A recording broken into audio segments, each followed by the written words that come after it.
Well, the Tottenham Hotspur Stadium are normally at this time, with about 10 minutes to kick off, I'd say it's filling up, but it isn't, basically. We're looking around us, Danny Murphy, and even in the big wall away to our right, there's a lot of empty seats. Now, they may fill up. There may be fans on the concourse who will take their seat just before kick-off, but, and especially opposite, you just pointed out, opposite as the top tier. I mean, there's so many empty seats. Paul Hawksby was on Talksport earlier saying that actually this might be the case. He'd had messages from people who have season tickets or who have to buy an extra ticket to come to this game saying they're not going to bother tonight. I found it extraordinary, bearing in mind that they've still got a chance at the top 8, but it could be this place isn't full tonight. Well, as you said, normally, when we've been here previously, that would be more full. But it's an expensive place to come and watch your football. And their home form has been nothing short of disastrous, really, hasn't it? So I understand people in the end will vote with their feet, because this is a huge stadium to fill. And they want to be entertained, they want to be excited. And it's been far from that. You know, let's be honest, they've been struggling to create, make chances. Fans now demand good football, front foot football, and wins. The expectation of supporters is higher, I think, than it's ever been across the division, more or less. That's because they're being charged a lot. That's why. And yeah, you're right. mainly. But ultimately, you want you want the supporters to get behind the players, but it doesn't look like it's going to be full, does it? That's for sure. Well, Paul Hawksby actually summed it up when I was listening to H&J earlier. He said on Talksport this afternoon, Thomas Frank isn't totally to blame, but he isn't blameless either. And you're right about that home form. No home win in 4, 6 wins in 16 home games this season. One of those was against Doncaster, who everybody's been beating this season apart from Peterborough. He isn't totally to blame, but the way he sets up his teams got criticised. We heard people criticising it in that piece a moment ago. So what is he to blame for specifically, Thomas Frank? I don't think the fans feel like there's a progression or an identity of what the team are trying to do. He's tweaked the different partnerships in different areas of the pitch. He's tweaked the formation at times. I understand that because they've been struggling. He's been trying to find a winning formula.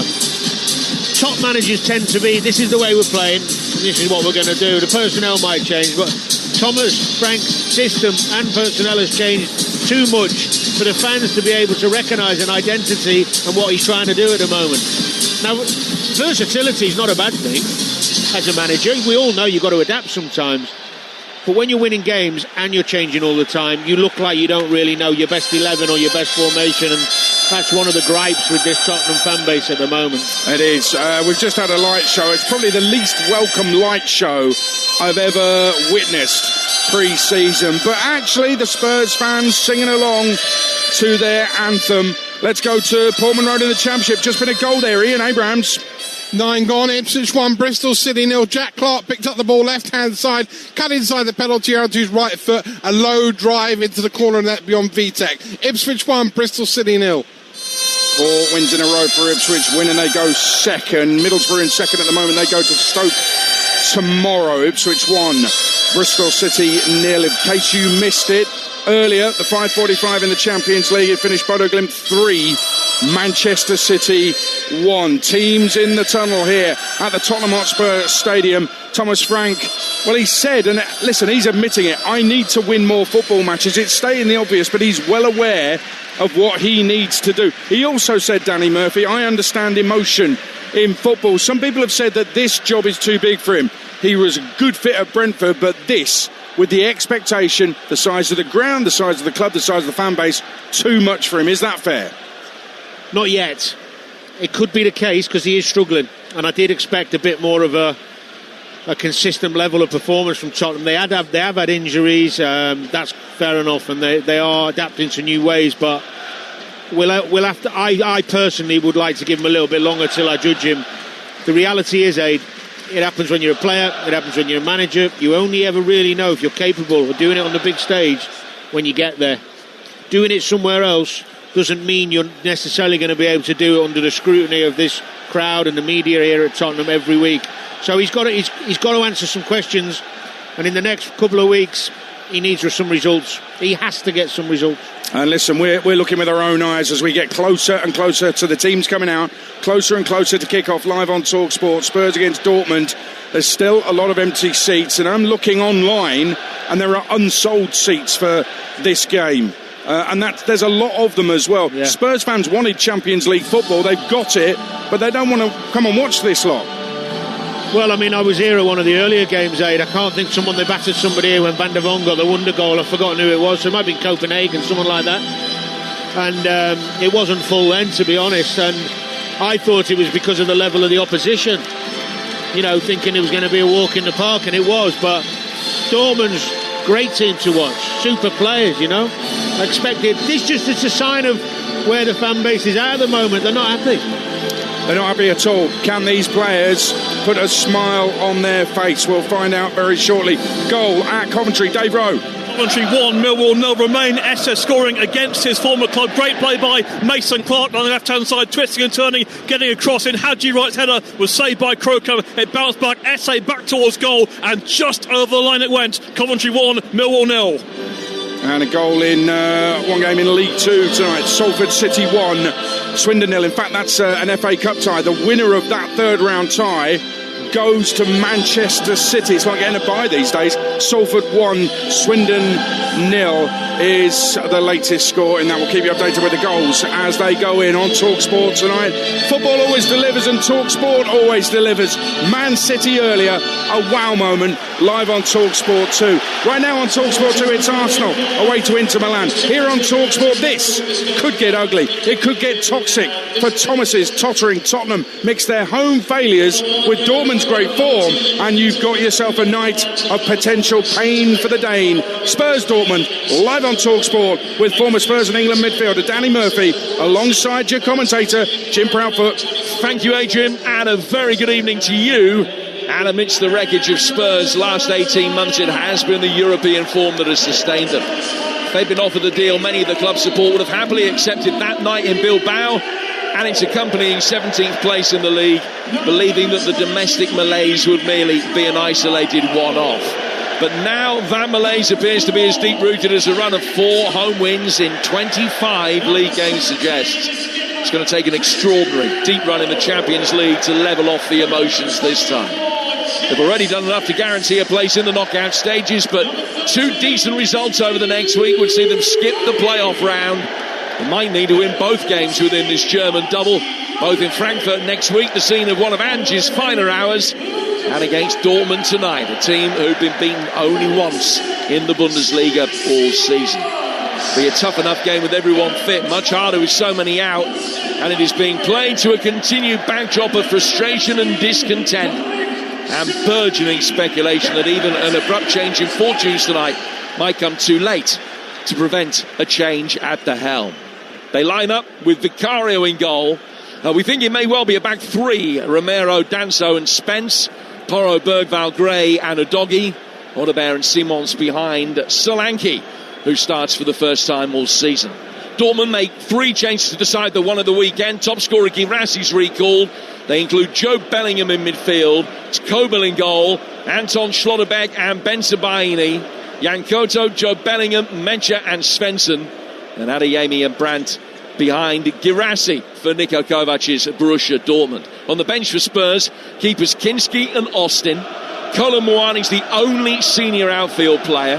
21-year-old Dane Scarlett's there as well, and there are 7 youngsters who have only 2 sub-appearances between them. Olasese, Thompson, Hardy, Byfield, Williams, Barnett, Akamrich and Rosewell. Spurs just in a huddle, away to our right-hand side, and the Swedish referee Glenn Nyberg just asked them to come to formation. Assistant referee away to our right-hand side has just checked the net again in front of the south stand. Spurs in all white and Dortmund yellow shirts, black shorts, and they're kicking from left to right towards the south stand. Huge doses of injuries, absences and trepidation, but very little in the way of job security. It's all pretty tough, to be frank, but win tonight and this patched up Spurs side could yet finish in the top 8 of the Champions League, and it could be that's the much needed turning point. Spurs from the kickoff, back for Vicario, works it out towards Danso, and his ball forward down the right hand side will be chased here by Solanke, just a little shove from him, and a free kick goes at Dortmund's way. So Jed Spence playing at the moment, Danny Murphy, high and wide on the left-hand side of what is a 4, but I think just dropping in now to a left wing back, and you're absolutely right, it's going to be a 5. Well, I think it'll be fluid. I think they'll see how it goes. It's good to be adaptable against this Dortmund side because they're very obviously well drilled. They like playing 3 as well, so he's probably done a bit of work on that because it makes it easier for the players when the systems are similar. You know who your battle is, but it might be fluid when they've got the ball, when they haven't got the ball. We'll have to wait and see. I am surprised to see Vicario still in goal. I don't know what Kinski's got to do to get a game. He must be banging his head against the brick wall, but I suppose that's the manager's choice. Yep, Kinski, who's only played a couple of games all season, on the bench again, still waiting for his debut in the Champions League proper. It's just there's something had been thrown onto the pitch, away to our left-hand side, as Adeyemi makes his way forward here for Dortmund, right through the middle, well curtailed. It was an excellent block. Porro, then Bergvall putting their feet in the midfield, and Bellingham, and we'll leave it for Mecha just to calm things down. Anton finding his centre-half Schlotterbeck, and now Ben Sebaini, who ordinarily plays at left-back, but he's playing on the left of 3 centre-halves today. But that was a worrying moment as Adeyemi made his way through the middle. Spurs on the back foot again, with the ball on the Dortmund right. Jan Koto, once at Manchester City, working it forward here. Adeyemi, well challenged by Udogi. And the Italian inside his penalty area is able to lay it down for Spence. Spence down by the corner flag, puts a little bit of pressure on Xavi Simons, and Archie Gray's lost it in a dangerous area. Simons forced to dive into a challenge as Bellingham tries to find a way through. Spurs having to defend mob-handedly, are able to survive that, and Spence calms things down by putting it out of play off a Dortmund player for a throw. Yeah, the chance just a little bit earlier was a great little touch around the corner from Grassi, and Adeyemi, with his pace, was nearly in. It was great covering from Porro, actually. He spotted the danger really, really quickly.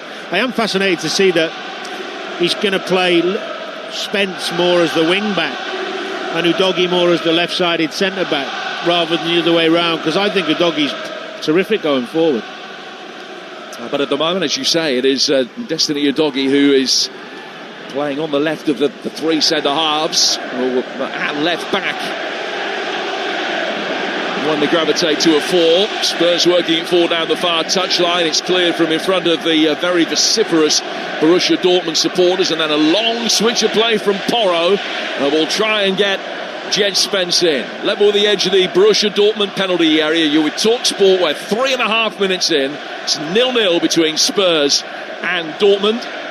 And our coverage in the Champions League live on Talksport is brought to you with Enterprise Rent-A-Car. Whatever it is, they're here for it.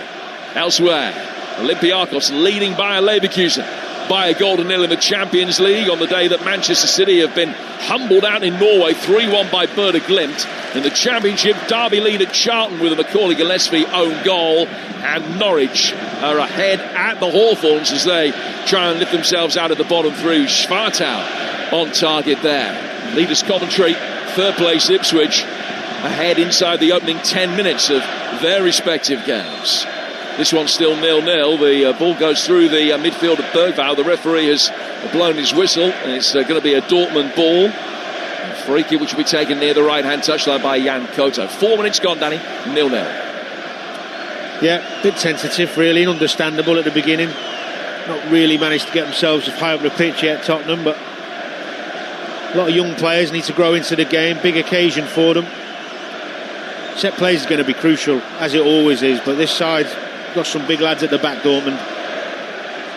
Yep, Schlotterbeck forward, Ben Sebaini in there as well.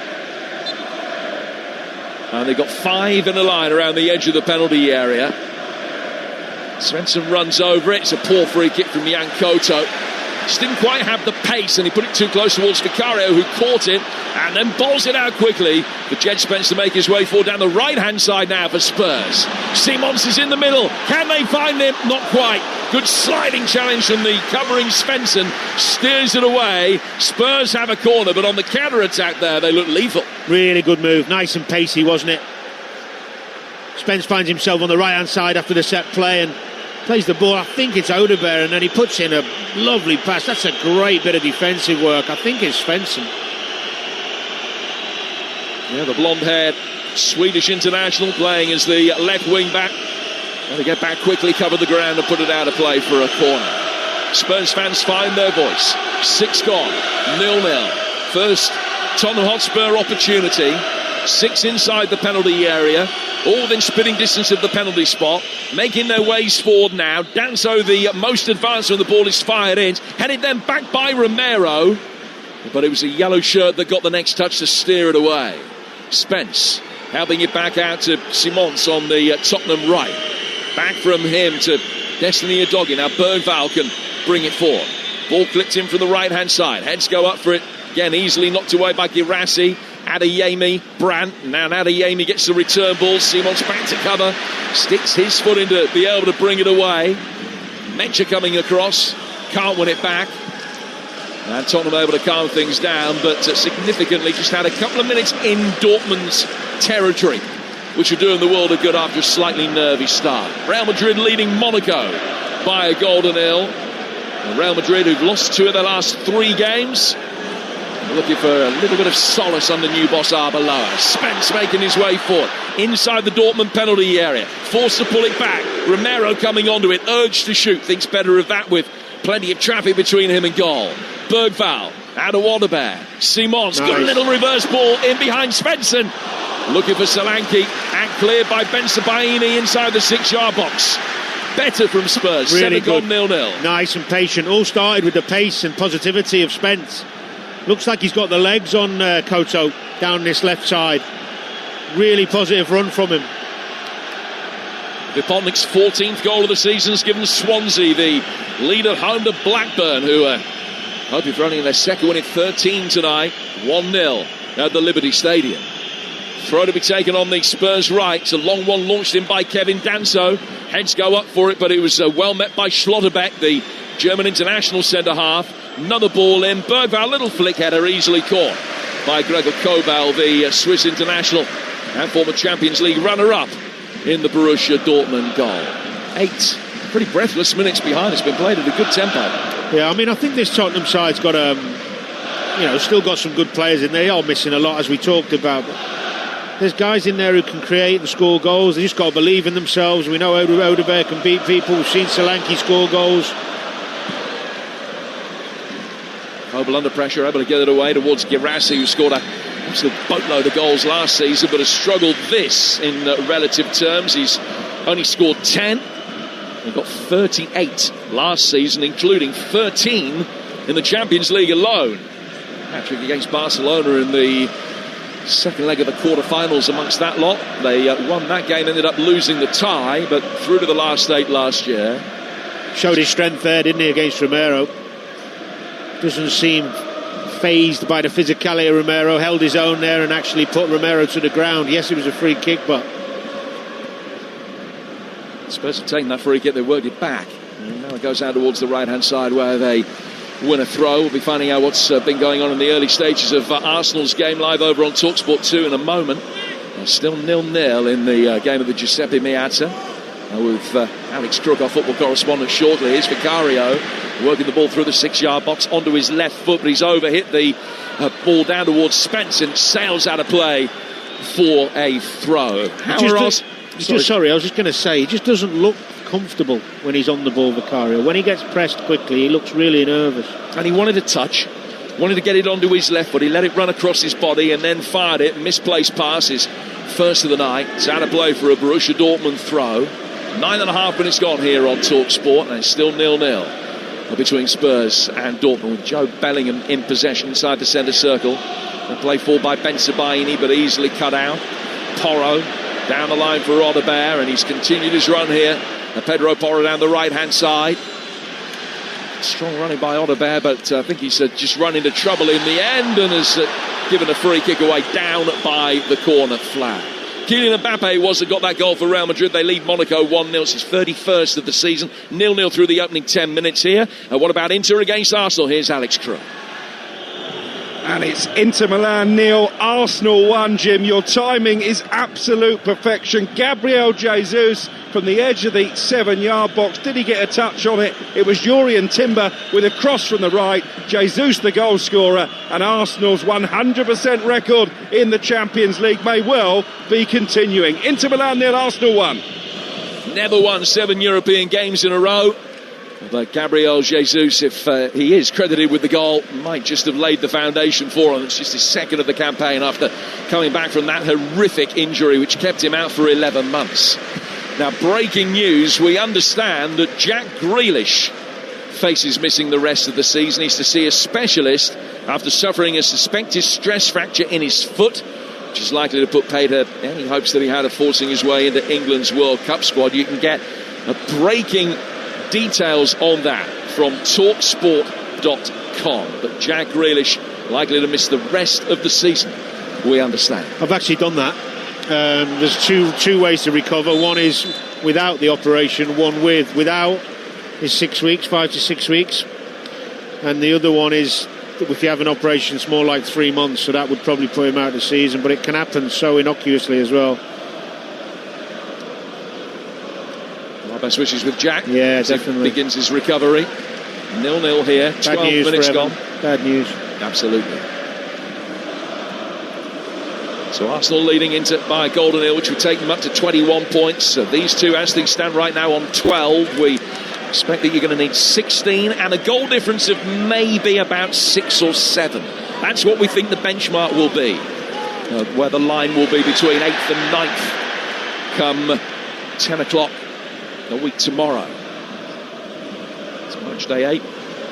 A week tomorrow, we'll have news of all of the goals as they go in. Spurs winning another corner here as Jed Spence makes his way forward again down the left-hand side. Second Tottenham corner, which the big guns will come forward to try and attack. Birdvar waiting by the penalty spot. Archie Gray is in there as well. Doggy waiting on the edge of the penalty area. In fact, only Jed Spence has stayed back. Everybody else fought. Well, Dortmund conceded a couple of goals from set plays at the weekend, didn't they? So it's a chance for Tottenham, and they wish they'd have Van der Ven in there, I'm sure, but Romero's more than capable. See that there's zonally marking as well. Pedro Porro raises his left arm above his head, hits it in, right-footed towards the edge of the 6-yard box, well cleared by Girassi, and then a complete miskick from Odebear. Then he gets it back, fires it across the edge of the 6-yard box, and it's put in by Romero. Spurs lead Borussia Dortmund by a goal to 0. How they needed that. How Thomas Frank needed that. And that goal might just be the platform for Spurs finishing in the top 8 of the group stage of the Champions League.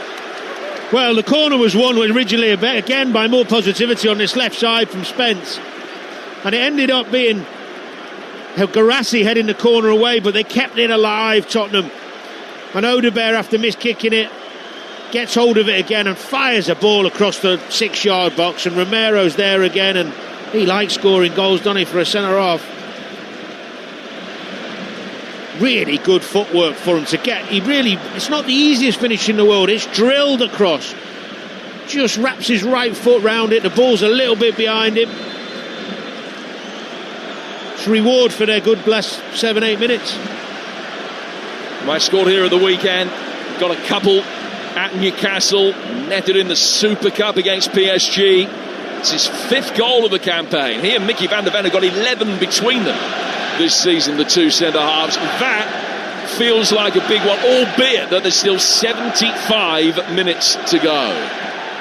And the way that Spurs have been defending, they haven't conceded a single goal at home in the Champions League so far this season. They may justifiably expect that they're going to need another one to win.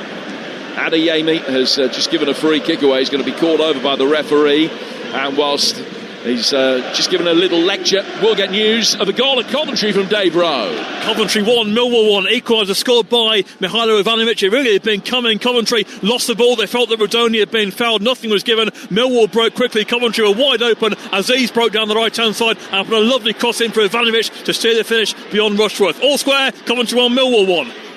Yeah, 6th of the season for Ivanovic, who are looking for a 3rd straight league win. Now Pedro Porro standing over this free kick, which is level with the left-hand side of the penalty area and about 13-14 yards away from the edge of the box. Just taps it short for Xavi Simons. Simons flighting it in towards the back post. They got 2 attacking the same ball there. Spurs both unmarked. And there was no communication at all between Danso and Romero. Romero's got it now, drills it in right-footed. It's blocked. And it'll break out towards the left-hand side for Julian Brandt. Dortmund will very calmly play their way out of trouble with Spence. Svensson back for Brandt through the midfield. Finds Guirassy. Bergvall quickly on the scene. It's a collision between the pair of them. Spurs then win it back with Simons, chipping it over the top. And it's good covering from Anton to be able to knock the ball away for Dortmund. Living dangerously, Dortmund, but they nearly broke away beautifully there. It was a wonderful ball, I think, from Schlotterbeck out from the back to find Guirassy. Nearly managed to get Adeyemi in again, but Tottenham won it back. It was Bergvall, I think.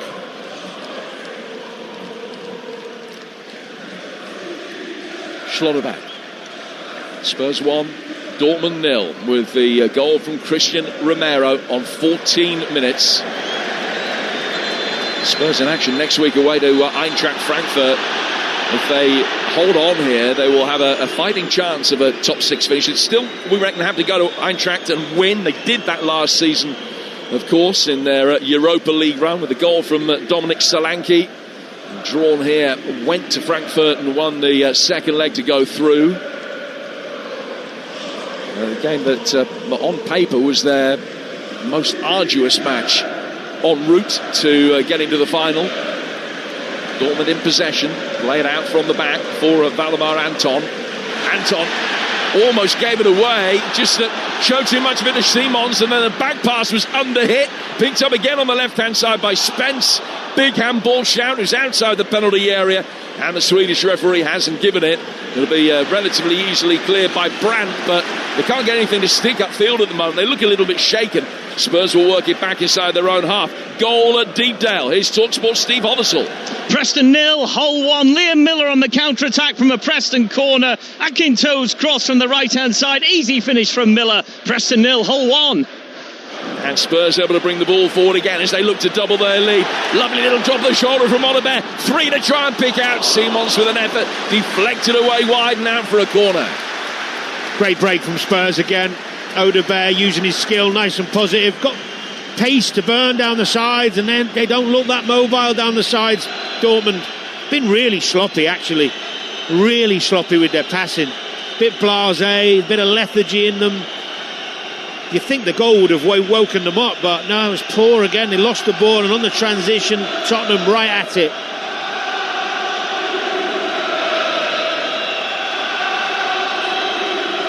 Spurs fans in good voice, heartened by what they've seen so far. The referee just having a word with both Schlotterbeck and Romero, who were both at it, jockeying for position. As Danny was saying, it's a zone of defensive setup, and Dortmund lining up with 5 on the edge of the 6-yard box. Guirassy stays back inside his own 6, as Harry Kane used to do, playing for Spurs here, to be able to come and attack any loose ball that is fired in. Still, the corner isn't allowed to be taken yet, because the referee's now having a word with the Spurs players around the edge of the D. I think that the VAR is actually having a look at something that transpired inside the penalty area, where the block from Simons hit an arm, maybe. They're looking for a potential handball and a penalty shout. We haven't seen a replay as yet. Niko Kovac, the Dortmund coach, has got a big grin on his face. Doesn't look unduly phased or pessimistic. I think justifiably. Referee says, no case to answer. Corner now taken short.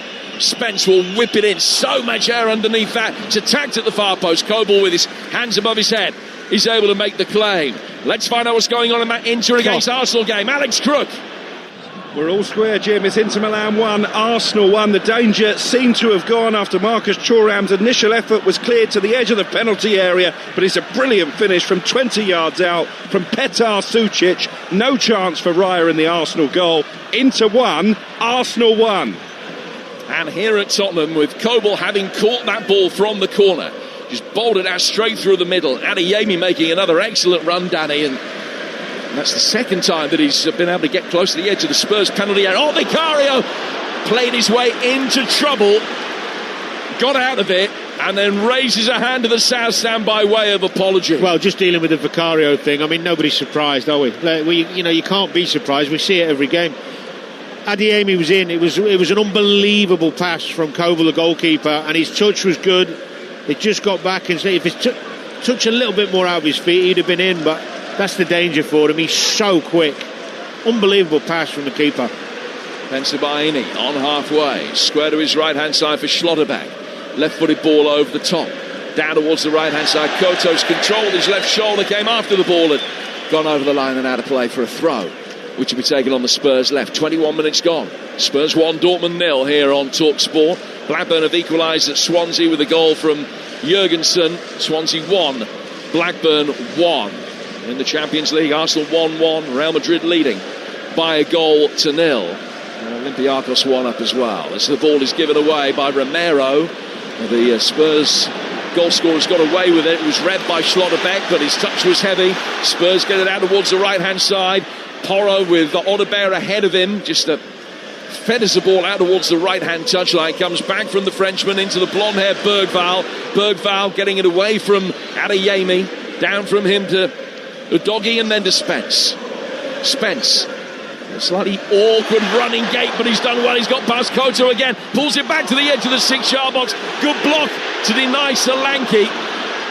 And Dortmund should be able to play their way out with both Brandt and Svensson. But when they can get the ball into wide positions, Spurs look as though they're going to have a field day. Well, it's so easy for Spence. It's like he's playing against somebody, you know, when you're in school and you come up against the lads who are a couple of years younger than you and you're too big and strong. Koto just can't cope with his pace. It's not even skill, he's just knocking it and getting by him with pace and pure strength. It's a great outlet for Spurs at the moment. He either needs some help from the centre-half to come across, or Adeyemi needs to get back and help him because he can't cope with him one-on-one. Schlotterbeck from the middle of the three centre-halves, looking for Adeyemi. It's beaten him. Gone out of play for a throw, which will be taken on the Spurs left-hand side. Midway through the first half. Tomorrow, 2 more live games for you. Both kicking off at 8 o'clock. Liverpool have got 12 points at the moment, go to Marseille. Newcastle, who are on 10, are at home to PSV Eindhoven. Newcastle, remember, have got PSG away on match day 8 next week, so it's absolutely essential they get a decent result tomorrow. The Liverpool game on Talksport, Newcastle PSV over on Talksport 2. Build-up starting with Adrian Durham at 7 ahead of both games tomorrow. As Koto finds Adeyemi 25 yards outside the Spurs penalty area. Spurs just on the back foot for a moment, but I think that Tottenham fans that are here, and there are plenty, and I mean thousands of empty seats here today, the Spurs fans that are here will be heartened.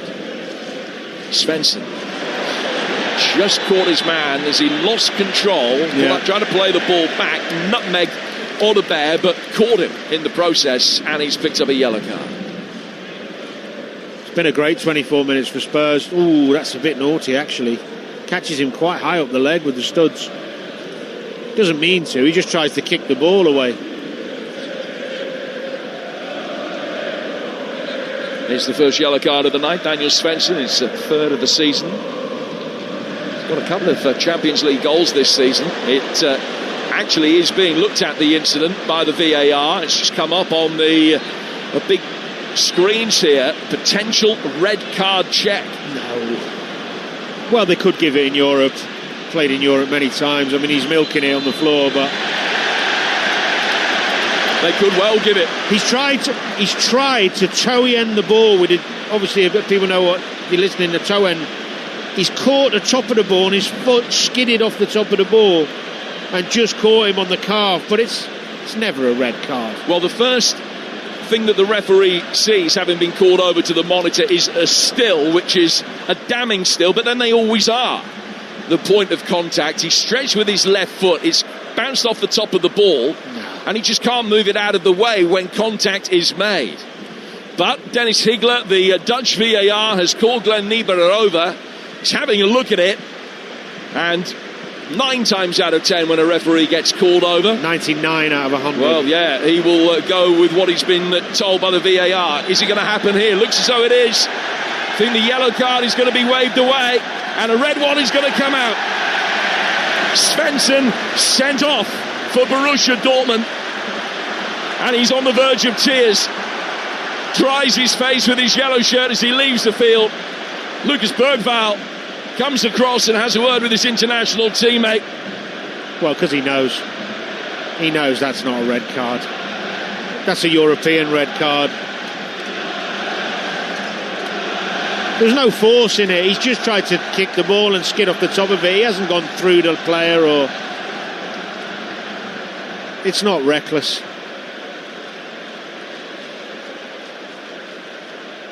Daniel Svensson dismissed. And Spurs, great a goal news up now, a man up as well. Well, Tottenham fans, Tottenham players, Thomas Frank will rue some of their own luck this season.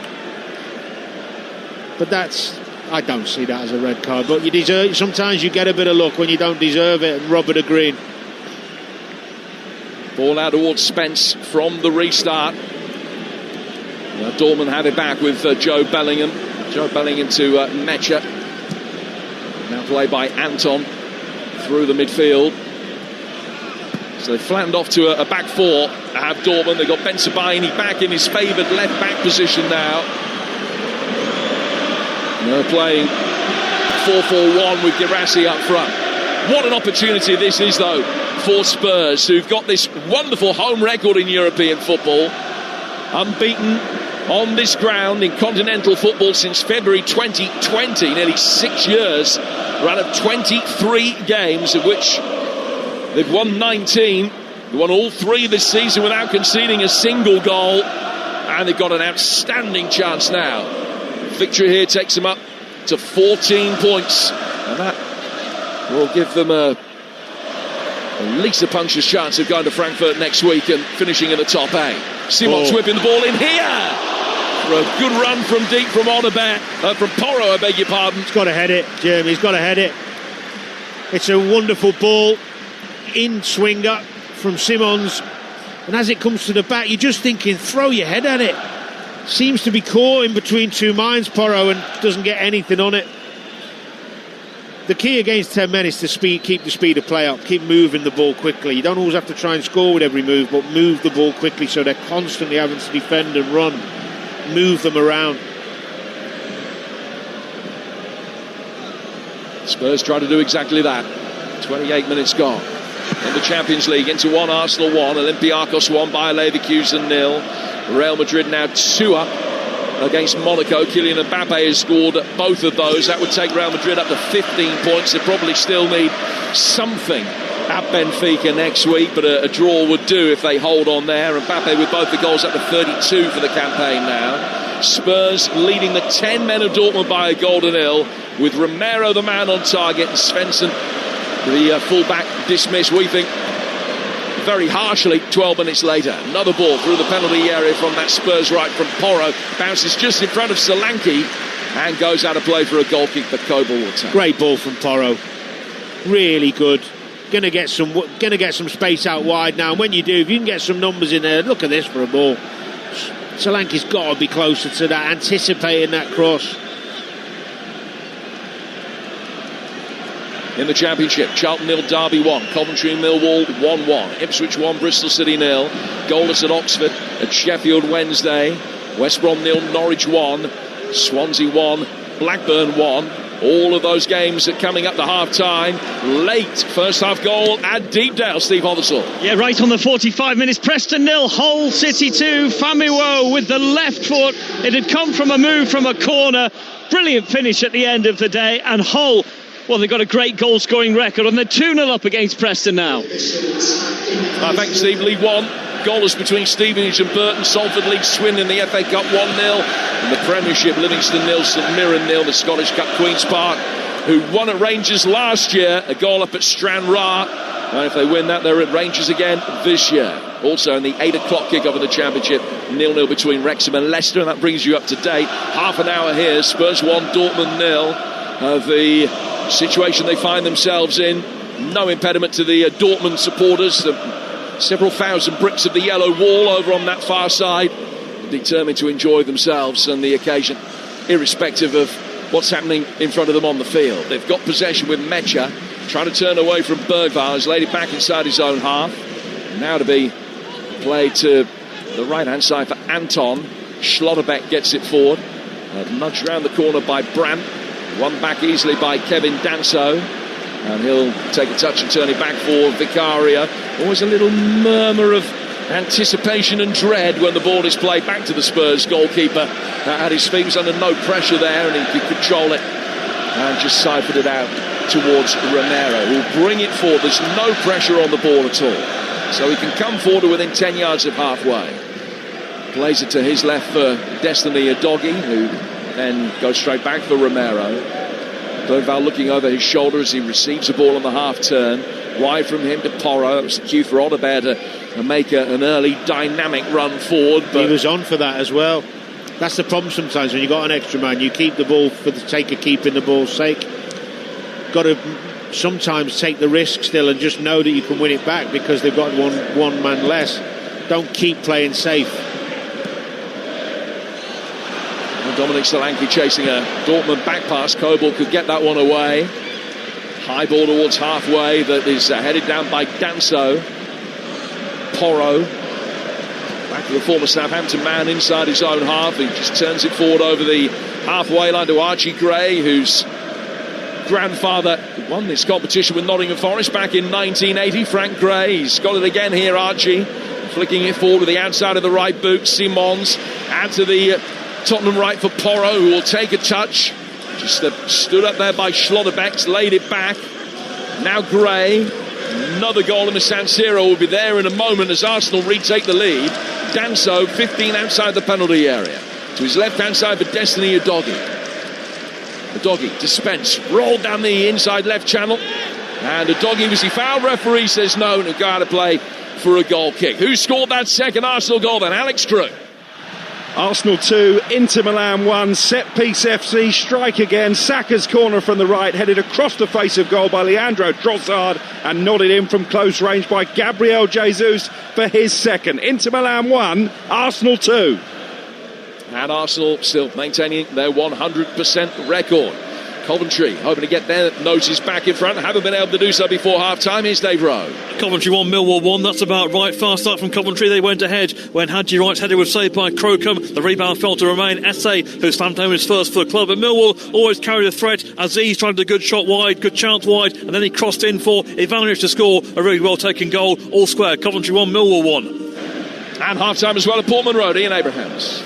Ipswich 1, Bristol City 0. Jack Clark's early goal, a low shot with his right foot from 12 yards out, but Azon should have added a second, but for a wonder save from Vitek at point blank range. Ipswich 1, Bristol City 0. At the moment, though, they're closing the gap between themselves and Coventry by a further 2 points. The ball with Spurs on the right-hand side of the midfield. They're leading 1-0. Svensson sent off for Dortmund. Spurs chasing the ball down the right-hand side. Behind Svensson's position, but Brandt has come back to cover. Gets it away from Odegaard. His clearance brought down by the Austrian, Kevin Danso, the heart of the Spurs defence. Play forward now by Lucas Bergvall. Exchange of passes between him and Odegaard. Danso back for Romero. Romero to Destiny Udogie. Now to Spence. Back for Udogie again on a night, Danny, that felt more than many others as though the first goal was going to be absolutely crucial. The fact that Spurs have got it now and they have the numerical advantage as well has really visibly settled everybody down. Yeah, both huge boosts, aren't they, for everybody in the stadium. The goal to take the pressure off and then the sending off just to make life a whole lot easier. Porro's ball in here. Solanke didn't get the header that he wanted, but he falls for Spence inside the Dortmund penalty area. Clipped back in, headed away by Bensebaini. And then turned further away by Bellingham on the edge of his own penalty area through towards Romero. Half-time now at Deepdale. Steve Hothersall. Half-time, Preston 0, Hull City 2. Liam Miller's goal on the counter-attack just after the half-hour mark put the Tigers in front. Preston had committed numbers. Easy finish for Miller. The second for Hull came on the 45-minute mark. McBurney teed him up. Smooth left-footed finish from Famiwo. This is being played out on a terrible pitch. Preston 0, Hull City 2. Borussia Dortmund supporters still in fine voice, a real spectacle, waving their scarves around their heads. The ball is played in and laid down to Spence, who thrashed at a right-footed effort and fired it well over the crossbar. But Tottenham, good value for the 1-0 advantage. We tend to go to the break here on Talksport. Yeah, absolutely. I mean, they got the goal after a really good period in the game, good 10 minutes where they were really causing Dortmund problems. 11 against 11 down the sides, both sides actually, Odegaard and Spence over on this side, and Dortmund struggled to cope with it. And then after the goal, after the sending off, obviously Dortmund are struggling to get any sustained attacks at all, and now it's for Tottenham to try and get that second and just make life a bit easier for themselves. Adeyemi, a constant threat with the long, quick balls played through the middle. But Romero and Gray dealt with that latest one.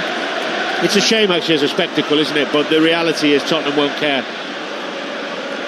No, absolutely not. This really is one of those nights where it's all about the result and not necessarily the performance. The performance hasn't been bad at all, don't get me wrong, but as you say, as a spectacle, as a contest, and Spurs feeling well on top at the moment. 8.5 to go to half-time. You're listening to Spurs against Borussia Dortmund in the Champions League. It's live on Talksport with Enterprise Rent-A-Car. Here for it, book now at enterprise.co.uk. Well played. And it's Oliver and Porro linking up again. Ball in for Solanke. He has scuffed it in. And Spurs lead by 2-0. It's a goal that has been months in the waiting for Dominic Solanke. His first start since May, scored on his last one, and he scores on his re-corner the side as well. Maybe just showed a little bit of rustiness with the finishing. So cross came in from the right, and he scuffed it with his right foot, a kind little kiss off the inside of the left post. But what a first half here for Spurs, who lead Dortmund by 2-0. Well, it's phenomenal play from Odegaard. It's a great give and go, and when he gets in, he can he pick his man out? Yes, he can. Little bit scuffed finish, but he won't care. I actually like Odegaard. I've liked him from the first moment I saw him at Burnley. He's got a bit of stick here in recent weeks and months, as have lots of the players, but he's a young guy, he's quick, he's got good feet, nice balance. He's been a bright spark in this first 37 minutes, that's for sure. Brilliant play from him. Just positive, nice quick play and speed, and that's what wing play is all about. I think Thomas Frank was quite happy with himself as well, because just before that he was shouting over for Porro to come inside and Odegaard to go wider, because beforehand they were having Porro really wide and Odegaard was ending up too narrow, and I could see him saying switch. So he was really pleased with himself when that second goal went in. And now they'll be able to bring it forward again. And again, it's down that dangerous right-hand side, ball in behind Solanke. Spence couldn't get there. And Dortmund clear it out as far as Brandt. Now Bellingham under pressure has lost it. Spurs crowding him out in the midfield. Right-footed ball coming in towards the penalty spot. And a left-footed volley from Simons that he snatched at. Goes high and wide. 6 to go to half-time. Spurs leading the 10 men from Dortmund by 2-0. Quality of the cross has been really good. I think it was actually Danso that time. Solanke making a nuisance of himself, and when it falls to Simons onto his left foot, it's set up lovely. It's poor technique. He's blazed it high and wide. Should be 3.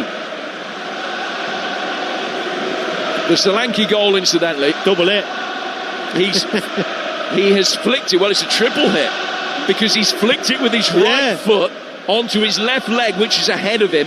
It's cannoned back away from goal, but his momentum has seen his right foot that bit closer to his left leg. He's come back into his right foot again and gone in. He knew nothing about it. He'll tell us he meant it, surely.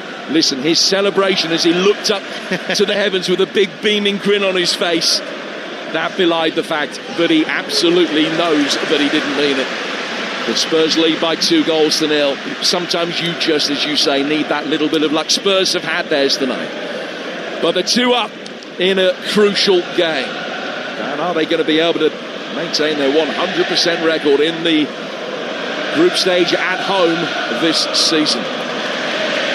Looks that way at the moment. They'll bring it forward again. Destiny Udogie driving through the midfield. Odobert trying to get in there. Bergvall picking up the pieces. Should be able to get there ahead of Bellingham. Just showed a little bit too much of it to the Englishman, who's able to flick it off. Bergvall goes out of play for a throw that Brandt will take on the Borussia Dortmund left with 5 to go to half-time. Arsenal 2-1 up at Inter Milan. Spurs 2 up at home to Dortmund City, beaten 3-1 by Werder Glimt earlier. Rodri sent off as well. They were 3 down at one stage in that game, which puts the pressure on next week as they host Galatasaray. Spurs, as we mentioned, go to Eintracht Frankfurt. And a reminder that tomorrow, Liverpool at Marseille, here on Talksport at 8, and Newcastle at home to PSV Eindhoven over on Talksport 2. Kick-off at the same time, 8 o'clock. Ball down the left-hand side for Solanke to chase. He's now scored in 5 of his last 6 Tottenham starts. That is first goal of the season. And Adeyemi's just given it away so cheaply in the midfield. It's a routine pass to his left-hand side. It's easily cut out by Wilson Odobert. Napoli leading in Denmark, who are down to 10 men. Thomas Delaney, former Dortmund man, set off. And Napoli lead there with a Scott McTominay goal. The season he's having against his 9th of the campaign. Spurs in possession. The left-hand side of the midfield with the retreating Xabi Simons. Back to the dark-haired, thick-set Archie Gray. Lovely ball over the top, out towards the run of Odobert on the right-hand side of the penalty area. Get a left-footed shot in, and Goebel can dive to his right and catch it. Porro's making some great runs from right back. He's full of energy, we know that. And he knows he can release himself because of the lack of numbers for Dortmund, and he's flying forward. Sometimes outside, sometimes in, which is giving Odobert freedom. They're struggling to cope down that left side now. Both sides for Tottenham have been good, actually. They've got joy down both sides. With and again, when they had 11, and when even against 10 it's more likely, but even with 11 they still had joy down the sides. It's a performance that is out of keeping with those that Spurs have mustered recently. Here's Danso to his left-hand side for Romero. Side-footing the ball from the edge of the centre circle. It's almost like the wounded animal backed up against the wall, down to the real bare bones, but have been able to produce a performance against all the odds tonight. Remember, this is a Dortmund team that have only been beaten 3 times in 27 League and Cup games coming into this, but now they're inferior this evening. Some of these stats, I suppose, it's false sense of security. When you think of our league and how strong it is, some people questioning that. But the foreign team, we played the foreign teams. Arsenal rolled all over Munich. Chelsea rolled all over Barcelona. Liverpool rolled all over Madrid. Tottenham here rolling over Dortmund. It's the intensity our league's played at. I think some of the foreign clubs sometimes get a shock when they play the Premier League teams. We've seen it many times. Spurs 2 up, 90 seconds to go to half-time, with a chance here from a set-piece to make it 3. Free kick's 10 outside the penalty area. It's bent in very deep from Porro. It's headed back into the fray by Romero. At least that was the hope, but he got the angle on the header all wrong, and it just drifts innocuously wide, actually, of the side netting. And now to play for a goal kick that'll be taken by Gregor Kobel. Spurs have got this outstanding record in Europe. We talked about it, how good they've been here. Last season at home in Europe, they won 5 and drew 2. They've kept clean sheets in 6 of the last 9 European ties that they've had. Been just the once in the competition so far this season, which was a 5-3 defeat away to champions PSG. Lead this one 2-0 here on Talksport. Ball is with Romero, score of the first. He's played it down towards Destiny Udogie, one of the players recalled by Thomas Frank tonight. He's just invited Jed Spence to make a run forward. He's had the beating of Jan Koto all night, and he's got it again now. Tried to back heel and flick the ball round the full-back. That didn't come off for him, but he's been able to maintain possession. Lays it back for Simons, who was saying yesterday in the press conference that he's playing through the pain barrier at the moment. Ball chipped over the top here by Romero. Spence trying to get in. What did the ball hit? Well, it hit a hand. It was the hand of Spence. Looked for a moment, so it might have been the hand of Koto, but it was Jed Spence. No complaints from him. And the free kick goes Dortmund's way inside their own penalty area. Just about to go into first half stoppage time. And fourth official Christopher Carlson has got the numbers board in his hand. He's just telling both coaches how many minutes it's going to be. And there will be 3. Spurs going into it with a 2-0 lead, Danny Murphy. Yeah, thoroughly deserved. Been a positive performance in every aspect. Obviously the sending offs helped them, but even before that they were nice and positive with the runs with in the wide areas, players taking responsibility, beating people, runners in behind. Lots of good stuff from Tottenham. Very welcome from this crowd as well. Just a flailing arm in there as Joe Bellingham brings the ball forward, and he's caught Pedro Porro in the face. And a free kick is going to be given Spurs way inside the centre circle. What have you made of Bellingham's performance so far this evening, Dan? Well, we've not really seen much of him, or Metcher in midfield, who I do like. They're both good players, but they've been overrun.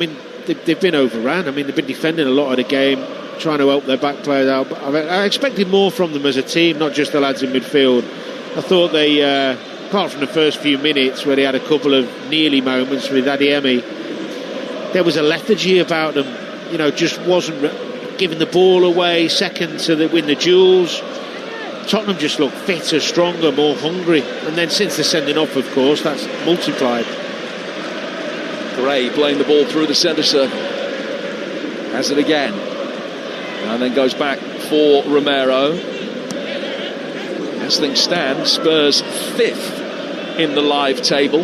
That is not quite an accurate assessment of where they're going to be because of the 9 games that are still to come tomorrow, but remember, 16 points and a half-decent goal difference will be enough. If Spurs win next week, they're definitely, if they hold on here, going to be in the top 8. The draw, I'm not sure is going to be good enough next week, notwithstanding the fact that they have the advantage here. It would leave them very close. It might leave them 9th or 10th, but I don't think it would leave them in the top 8 if they were to win here and draw next week. The thing with this game now, isn't it, it's confidence. It's getting the fans back on board a little bit. It's players enjoying the ball. Maybe a couple more goals. Fitness for Solanke, sharpness for him. Odegaard growing in confidence. It can only be good, this type of game. Romero getting it forward in towards Simons. Also got to think about what they got on the bench. Very little. They got Kolo Muani, but we've talked about the lack of experience elsewhere. Dane Scarlett scored a European goal for Spurs, but the other 7 outfield players have only got 2 substitute appearances between them. Is this a situation that Thomas Frank will decide late in the game that he can blood some of those youngsters? You're not sure whether Solanke's going to get 90 minutes. No. You're not sure whether Simons will get 90 minutes. Well, Simons should be fine. He's not been out as long as Solanke. Solanke you'd be more careful with, and of course with Muani on the bench, more natural replacement. But if they get another goal, that'll give them the cushion to maybe use some of the younger players. That's one of the best 45 minutes of Thomas Frank's Tottenham reign so far. Plenty of speculation coming in tonight that the 90 minutes will be his last as Spurs manager, but they have been very, very impressive. Had a little bit of luck along the way with the scuff goal and the red card, but Spurs leading the 10 men of Dortmund by 2-0 at half-time. Well, we said football always delivers, Talksport always delivers, and Spurs, it's rare to say, but they are delivering tonight, no doubt. The Gunners delivering as well. 2-1 up at half-time. We'll round up that 45 very shortly with Alex Crook. But Danny Murphy, former Spurs and England midfielder, that's more like it from Tottenham Hotspur. The red card has helped, but what are Tottenham doing tonight that they haven't been doing regularly this season? I think they're moving the ball really quickly. They are using the pace they have in wide areas much better than I've seen in other games. I think the system has helped that. I think it was right. If we talked about it before the game, didn't we, playing with the 3? I did question why Spence and Udogie weren't involved, but Thomas Frank obviously sees more of them than me, because Spence, the pace against Koto's really worked, and he keeps picking Odegaard. And some fans here, I've listened, they're not his biggest fan, but he's got great potential, and he's silky across the ground. And if he gets a bit of confidence, and gets the service, you're going to see that quality from him. 2 great assists. But ultimately, moving the ball quickly and playing with a bit more confidence and more purpose. I'm talking about, round the corners, through the lines, having runners off the ball, not everyone coming to feet. all the simple things. Odobert, you're right, 2 assists. Talk to me about what Romero has to do to divert that cross into the net, because it looks like really good quick thinking and technique from Romero. Well, because the pace is on the ball, really all he's got to do is let it hit his foot, but make sure his foot is in the right direction, if you know what I mean.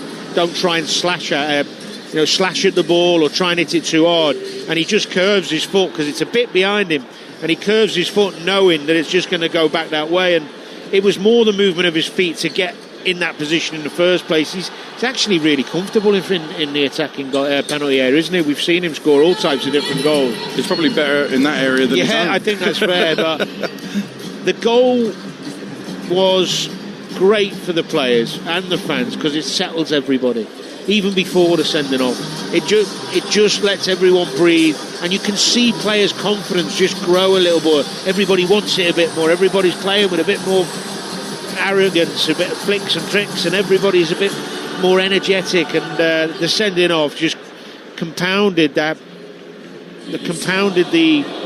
happiness of this stadium, which we haven't heard very often at all. Well, I say very often, have we heard it content at all this season? Certainly not on a regular basis. No, but there was a spell in that first half where the fans, I think, were nearly enjoying it. Steady. The 2 up against 10 men, they should be enjoying this. The ones that have made the trip. Yeah. Still a lot of empty seats, by the way. But the Solanke goal, he hasn't scored since May, and he was relieved. You could see that in his celebration afterwards. But it's a fluky goal. It's one of those where it just goes in, and it doesn't matter how it goes in for him. Do you know what? It's great as a footballer. I remember being out injured for a little while and getting back in the team. I think we played Leeds at home for Liverpool. And I thought, I've got to get a goal today, just to get myself back in the manager's eye and all that. And it was like a cross shot. And I think it was Paul Robinson. Actually, I saw him before tonight here in the game, and it just went through his arms like he had grease on his arms. It was horrendous. And you just need that bit of luck sometimes to give you a lift. I actually think he's looked really sharp considering how long he's been out. We know he presses non-stop, but he looks tidy with the ball, and every forward needs the odd lucky goal. The thing for me, he was in the right place, because just before that he'd had I think Porro had put a cross in, and I thought he should have been there on the end of it. And for that one, he was exactly where you want your striker to be. But it was a great pick-out, because I thought Odobert was going to do a pullback. Quick one on the red card, because it's never a red card, I think. And actually, if you freeze frame it, you could compare it to the Dalot one. It's definitely a red card, the Dalot one. But this one, if you freeze frame it, it doesn't tell the full story of what happened, does it? No, I think that's his genuine attempt to just kick the ball and toe end the ball. The fact that his studs then hit him just underneath, isn't it, more like high calf area, but it wasn't with any force. I mean, Odobert was quite clever, to be fair. I think he stayed down knowing, hold on. I'm not saying he wasn't hurt at all, but the amount of time he stayed down was because he was hoping it would get looked at, probably. And that's not a slant on him. All players would do it. But I felt sorry for the young foot, Svensson.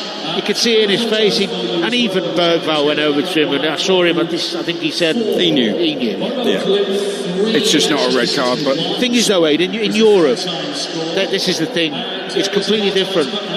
You're going to get those decisions go against you, which is why you have to be extra careful. You do, and Dortmund weren't, and they're 2-0 down and down to 10 men, and it turns out it's going to be a great night for Spurs. Now, Norwich have gone 2 up at West Bromwich Albion. Ali Ahmed, who set one up at the weekend on debut, has scored the Canadian international. There's a goal at Preston as well. Steve Othersall. There is. Preston 0, Hull City 3. It's Ollie McBurney with a scissor kick from just yards out. This whole juggernaut continues. They're superb going forward. Just 800 fans following them tonight, but they're being treated to Preston 0, Hull City 3.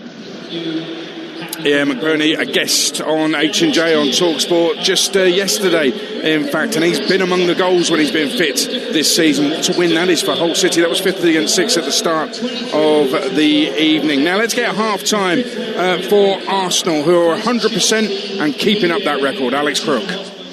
They are indeed. Inter Milan 1, Arsenal 2. Gabriel Jesus trebling his goal tally for the season in one half. He fired the Gunners in front after only 10 minutes with a really clever finish, sweeping home from 6 yards out after latching onto Jurien Timber's miscued effort. Inter equalised 8 minutes later. Petar Sucic rifling in from 20 yards after some unusually poor Gunners defending, but Jesus restored Arsenal's lead 14 minutes before the break. It came from a corner. Bukayo Saka whipping the ball in from the right-hand side. It was nodded down across the face of goal by Leandro Trossard and then headed in from point-blank range by Jesus. Inter have had chances on the counter. Marcus Thuram lashed over from 6 yards out, and David Raya made an excellent double save right at the end of the half to deny Federico Di Marco. Arsenal halfway to a magnificent 7 straight wins in the Champions League for the first time in their history. Inter 1, Arsenal 2. An own goal has put Swansea 2-1 up against Blackburn in the early stages of the second half in the Championship. You're listening to the Champions League live on Talksport with Enterprise Rent-A-Car. Here for it. Book now at enterprise.co.uk. The half-times then in the Champions League. Napoli 1 up away to Copenhagen. It's a McTominay header from a corner. Inter Milan 1, Arsenal 2. Olympiacos 2-0 up against Bayer Leverkusen. They scored the second on half-time. Real Madrid 2, Monaco 0. Kylian Mbappe with both goals, absolute machine. Sporting 0, PSG 0. Here Spurs lead Dortmund by 2-0 and 2 no-hopers. Villarreal 0, Ajax 0 at half-time. This is TalkSport. Kick-off on TalkSport with Ladbrokes. 18plusgambleaware.org. Kick-off on TalkSport with Ladbrokes. 18plusgambleaware.org. That's it. We need a bigger car. Smart speaker, what's an award-winning SUV? The Tucson is an award-winning midsize SUV and is available for a 24-hour test drive. They look great. And it's a self-charging hybrid too. Smart speaker, search offers on a Hyundai Tucson. The Tucson is available with 2 years 0% APR. And it's Hyundai, by the way. Discover the Hyundai Tucson self-charging hybrid. Ends 31st of March, 25% deposit, finance subject to status. Hyundai UK is a credit broker, not a lender. Terms apply. My mum, a legend to the end. A tough time, made easier by Co-op Funeral Care. A proper chat over a cuppa, a few classic mummisms, that camping trip in Skegness.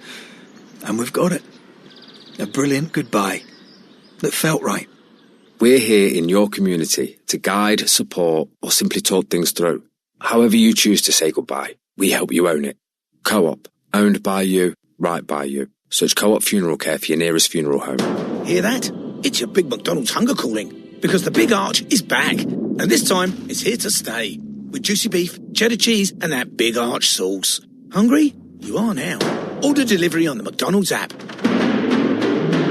Serve from 11 a.m. Upcharges and fees apply to delivery orders. Subject to availability, price and participation may vary. You're a cop. You find $20 million in a stash house. No witnesses, no cameras. Do you take it? Don't miss The Rip, the new edge-of-your-seat thriller from Netflix. Move, go! Starring Matt Damon. You think I want to jack this Rip? And Ben Affleck. I don't trust you right now! A life-changing sum of money that could turn good cops bad. Count the money. Count it again. Count on no one. The Rip, now playing only on Netflix. Whatever you need, configure your perfect PC or laptop at PC Specialist. Visit pcspecialist.co.uk. It's the last chance to get yourself a ticket for Wednesday's Lotto draw. It could be you. Lotto from the National Lottery. Rules and procedures apply. Players must be 18 or over. New year means a new round of speculation, signings and spending sprees. As the 2026 trading season kicks off, stay ahead with all the deals for the central transfer window updates on Talksport. And they have been made to pay. Plus, get the inside track on everything from the club moves worth knowing to where the mega money's going in one unbeatable transfer news roundup with White and Jordan every morning from 10. Can't get closer than transfer window updates on Talksport with Intuit QuickBooks. Tackle your self-assessment with Intuit QuickBooks. Search QuickBooks to find out more. Champions League live on Talksport with Enterprise Rent-A-Car. Here for it. Book now at enterprise.co.uk. Initiate adrenaline pumps. Kick off live on Talksport. It's Talksport live at the Tottenham Hotspur Stadium. Now, got a championship goal at Portman Road, Ian Abrams. Ipswich 2, Bristol City 0. Jack Clark at the double. Good play by Azon down the right-hand side. He's been a thorn in Bristol City's side all night. Got into the box, looked up, squared it to Clark, 15 yards out, and he found the corner of the net. Ipswich 2, Bristol City 0. Ipswich going second. Romero, Solanke with the goals here at the Tottenham Hotspur Stadium, and they lead 2-0 against 10-man Borussia Dortmund. Let's get the half-time odds with Ladbrokes. Odds update on Talksport with Ladbrokes. Bet on this season's Champions League action live tonight. Visit ladbrokes.com. 18+ gambleaware.org. And at half-time, Talksport are leading Dortmund 2-0. Dominic Solanke's score next is 11-2. Xavi Simons to score anytime, 3-1. Karim Adeyemi to score anytime is 7-1. Over on Talksport 2, it's Inter 1, Arsenal 2. The Gunners 9-4 on to win. The draw is 29-10. Inter are 13-2. That's the latest odds with Ladbrokes 18+ begambleaware.org. Odds update on Talksport with Ladbrokes.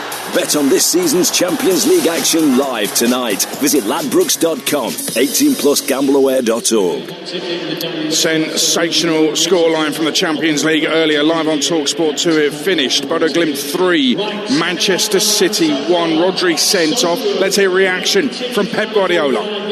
Of course we lost. Everything started to be, since the new year, against many things, and I know how good a team they are. I don't underestimate them just for the fact is maybe not much I know, but the semi-final last season Europa League, and they were fresh in mind, and we arrived in some departments, without important players, and backholes, they give you the consistency to the team, and they are a little bit fragile as they were last season in certain period, but how they fought, and 10 against 11, and a lot of players make a step up, and had to change the dynamic quick. Next game against Wolves, and after the last game against Galatasaray, and waiting the players can come back step by step. There you go, Pep Guardiola's reaction to defeats and a red card for Rodri away to Bodo Glimt tonight. There's more on the Talksport Daily, which you can get from wherever you get your podcasts. Tomorrow morning that'll be dropping, and of course the Sports Bar will take your reaction. 0371 722 3344, and the Sports Bar opens up at around about 10:15 tonight on Talksport. Let me give you more goals that have gone in. Championship latest, actually. Charlton 0, Derby 1, Coventry 1, Millwall 1, Ipswich 2 up, Oxford 0, QPR 0, Hull 3 up at Preston, Sheffield Wednesday 0, Birmingham 0, Swansea 2, Blackburn 1, Norwich 2 up at West Brom, and Wrexham 0, Leicester 0. Salford have gone 2 up in the cup against Swindon, away to Manchester City, a Manchester derby if Salford win that. Scottish Premiership, Livingston bottom of the table, just taking the lead against St Mirren, that's 1-0. Stevenage 0, Bolton 0 in League 1, and in the National League, Borehamwood 0, Scunthorpe 3 is a shock scoreline. Hartlepool 0, Gateshead 1. Gateshead bottom of the table, and their scorer, Louis Story's been sent off. Southend 2, Eastleigh 0, Truro 0, Brackley 2 is a latest score. We'll keep you in touch with all the goals as they go in. I'll round up the full times a little bit later on, but the teams are out for the second half. Here at the Tottenham Hotspur Stadium, it's Spurs 2, 10-man Dortmund 0, live on Talksport with Danny Murphy and Jim Proudfoot. Well, if you wonder what Niko Kovac, the Dortmund coach, thought of the first 45 minutes, he sent his side out 5 minutes early for the second half and has made a double change. Brandt and Guirassy off. Emre Can, the former Liverpool man, the twice runner-up in this competition, is come on, and so too has Julian Ryerson, the Norwegian international fullback, who's part of a Dortmund side that was beaten by Real Madrid in the final at Wembley back in 2024. So a double change. Adeyemi will play through the middle now for the 10 men from northern Germany, who have got us back underway in their yellow shirts and black shorts. They're kicking from right to left. Spurs attacking the giant south stand away to our right, and Dominic Solanke flagged offside. Free kick which will be taken by Dortmund. Spurs lining up Vicario in goal, and then it's Porro, Danso, Romero, and a doggy, Gray and Bergvall, Spence, Simons and Odobert, and Solanke. Odobert has been excellent on the Tottenham right in the first 45 minutes. Long ball play forward from the Dortmund goalkeeper Kobel. Flicked on by Metcher. Safely turned by Porro back to his goalkeeper Vicario, who controls on the edge of the 6-yard box. And under a little bit of pressure from Adeyemi, he has been able to work it to his right. Porro will be able to clear. Solanke coming back, close to being offside again as he's come back from halfway. Dortmund have won it though. Adeyemi finding Mecha here on the left-hand edge of the penalty area as Derby go 2 up at Charlton in the Championship. Mecha again onto his right foot. Play back for Ben Sebaini. He'll take it towards the edge of the penalty area and then flick it away. Better possession for Dortmund at the beginning of this second half. Mecha with it again. Back for Emre Can. Deflection on his cross. Bergvall able to steer it to safety. Simon's trying to poke it forward. Schlotterbeck wins it back. And now to come down to the left-hand side again. Rearson starting on the left. Can play full-back on either side. Ordinarily a right-back, but can play at left-back, which is the role that he's taken up here. And then Lucas Bergvall is fouled. And it's a free kick to Spurs that he takes quickly, about 10 yards outside his own penalty area. You and I in the company of Danny Murphy tonight. Spurs, excellent so far, Dan. But what have you made of Dortmund's change at the beginning of the second half? Yeah, surprising in a way. Guirassy and Brandt, 2 of their most creative players, and goal-scoring threats coming off. I think he saw the fact that they were conceding so many chances. He's brought Emre Can on, and obviously Ryerson, who's playing wing-back. It looks like 3 at the back, 3 in centre midfield. You've got the 2 wing-backs flying forward when they can, and Adeyemi with his pace for the breakaways. Rearson's won it back, finds Mecha to Bellingham on the edge of the D, and when there's no real advantage for Dortmund, he's pulled it back, the ref, and given the free kick for the initial foul on Mecha. It's 5 yards outside the penalty area, dangerous. Left of centre in a really good position. Great position. You could argue the substitutions suggest he's shutting up shop and doesn't want an embarrassing result for his team. But sometimes when you make it more solid and more difficult for the opposition, you creep your way back up the pitch and you start getting some half chances. Now in the FA Cup swing and the pull one back of Salford through Ollie Palmer. It was Bobby Clark that got that second goal for Derby. Swansea 3, Blackburn 1. Vipotnik's second of the night, 15th of the season for Swansea, looking for their first win in 4.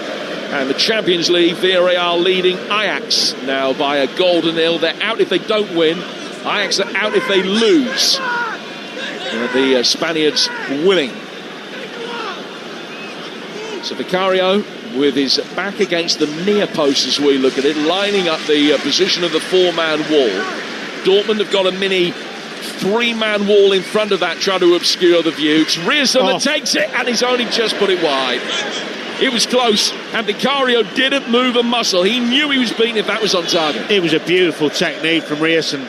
I mean, it's a foot or 2 wide, but it's a lovely technique to get it up and down. Just sets it off in the wrong place. It's 2 foot wide, but good technique. From where we were, looked much closer. And you're right, when the keeper doesn't move, you know he's done. He'd probably tell us he knew where it was going, but anyway. His face didn't tell us that he knew where it was going. He's never scored a Champions League goal, Rearsson. And a good little side to that. And Dortmund, with the 10 men, have been on the front foot since the beginning of this second half. Adeyemi brought down. Spurs able to bring the ball away. The referee just waved Adeyemi back to his feet. Spurs whack it long, straight through to Kobel. Tottenham yet to really get going in this second period, which is 5 minutes old. They lead by 2 goals to 0. Romero and Solanke on target in the first half. Svensson sent off just past the midway stage of that first 45 minutes. It was 1-0 at the time. Dortmund on the near touchline using the full width of the pitch. Bensebaini trying to keep it in. Odebear has somehow been able to wriggle away in possession. Then Gray thought he was being pulled back and looks imploringly at the referee, who shook his head. Dortmund clear, only as far as Danso. Now an opportunity for Spurs to bring it forward again. Swindon back on level terms, having been 2 down at Salford. It's now 2-2 in that game between the 2 of the top 4 in League 2. Winners at Manchester City on Valentine's Day in the FA Cup. Here's Wilson Odebear on the Tottenham right. Remember, Manchester City beaten in the Champions League earlier today. Still will be okay and will get a top 8 finish, you think, if they beat Galatasaray at home next week. We will have the full range of games on Talksport next Wednesday. It's a week tomorrow, match day 8. Every kick that counts. We'll have a featured game and bringing news of all of the goals as they go in and the ramifications for them. And then the same the following night from the Europa League, match day 8 as well. It's a week on Thursday. Tomorrow night, it's Marseille-Liverpool and Newcastle-PSV on Talksport and Talksport 2 respectively. Here and now, 2-0 to Spurs. 6 minutes gone in the second half. Vicario controlling the ball in the D, and then just waits for it to come to a standstill. The whole of the stadium has come to a standstill with the exception of the Dortmund supporters. And he's just trying to draw Adeyemi towards him before he side foots the ball to his left-hand side. Vicario, which is now done. Played forward by Udogie for Spence. Nice turn by Simons. Udogie and Spence linking up again. Solanke waiting in the middle. It was played in slightly behind him. Bensebaini could stick out a left leg to be able to steer the ball away. Spence is in there again. So too Simons, but Bellingham will be able to take control of the situation and then just off balance, decipher that it's straight out of play for a Tottenham throw over on that far touchline down. Yeah, there's an opportunity there for Bellingham to get Adeyemi in down that right side, and he didn't get out of his feet quick enough. He was looking down at the manager and he didn't seem best pleased. Tottenham have got to be careful not to become too lax. They should really be going all guns blazing to get the third, then they can relax. Keep that intensity up, the speed of play, the urgency. Keep the fans with you. Sense perhaps a little bit of subconscious self-congratulation at half-time in the dressing room. Yeah, it can happen. And obviously the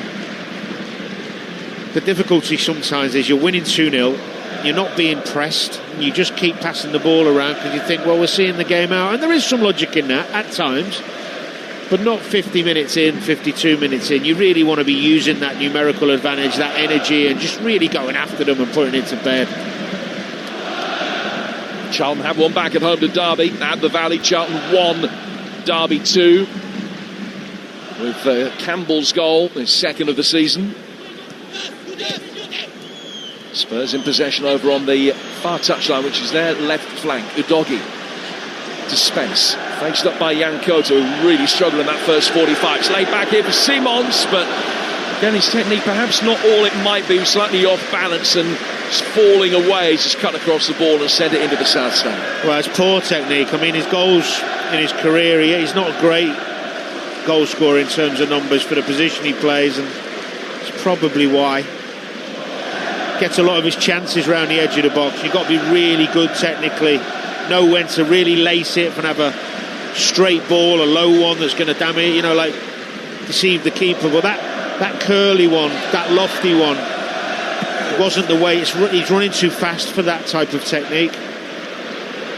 Romero and Danso, not for the first time tonight, both attacking the same ball. That one high up in the air around the edge of the centre circle. Then a foul was given away. A free kick taken quickly by Dortmund, but it came to nothing as they side-footed it forward briskly, trying to get Adeyemi, and that's something they've clearly talked about, because that is a tactic that they've looked to employ on several occasions. The quick ball in for Adeyemi to split the centre halves. Schlotterbeck coming forward from the back this time, and Adeyemi dropping off in this more advanced role that he's got in the second period, just linking up the play. Spurs fans audibly just a little bit frustrated at the moment, the fact that the 10 men of Dortmund having the lion's share of possession. Well, I don't understand why Spurs are dropping off. I mean, they're so deep.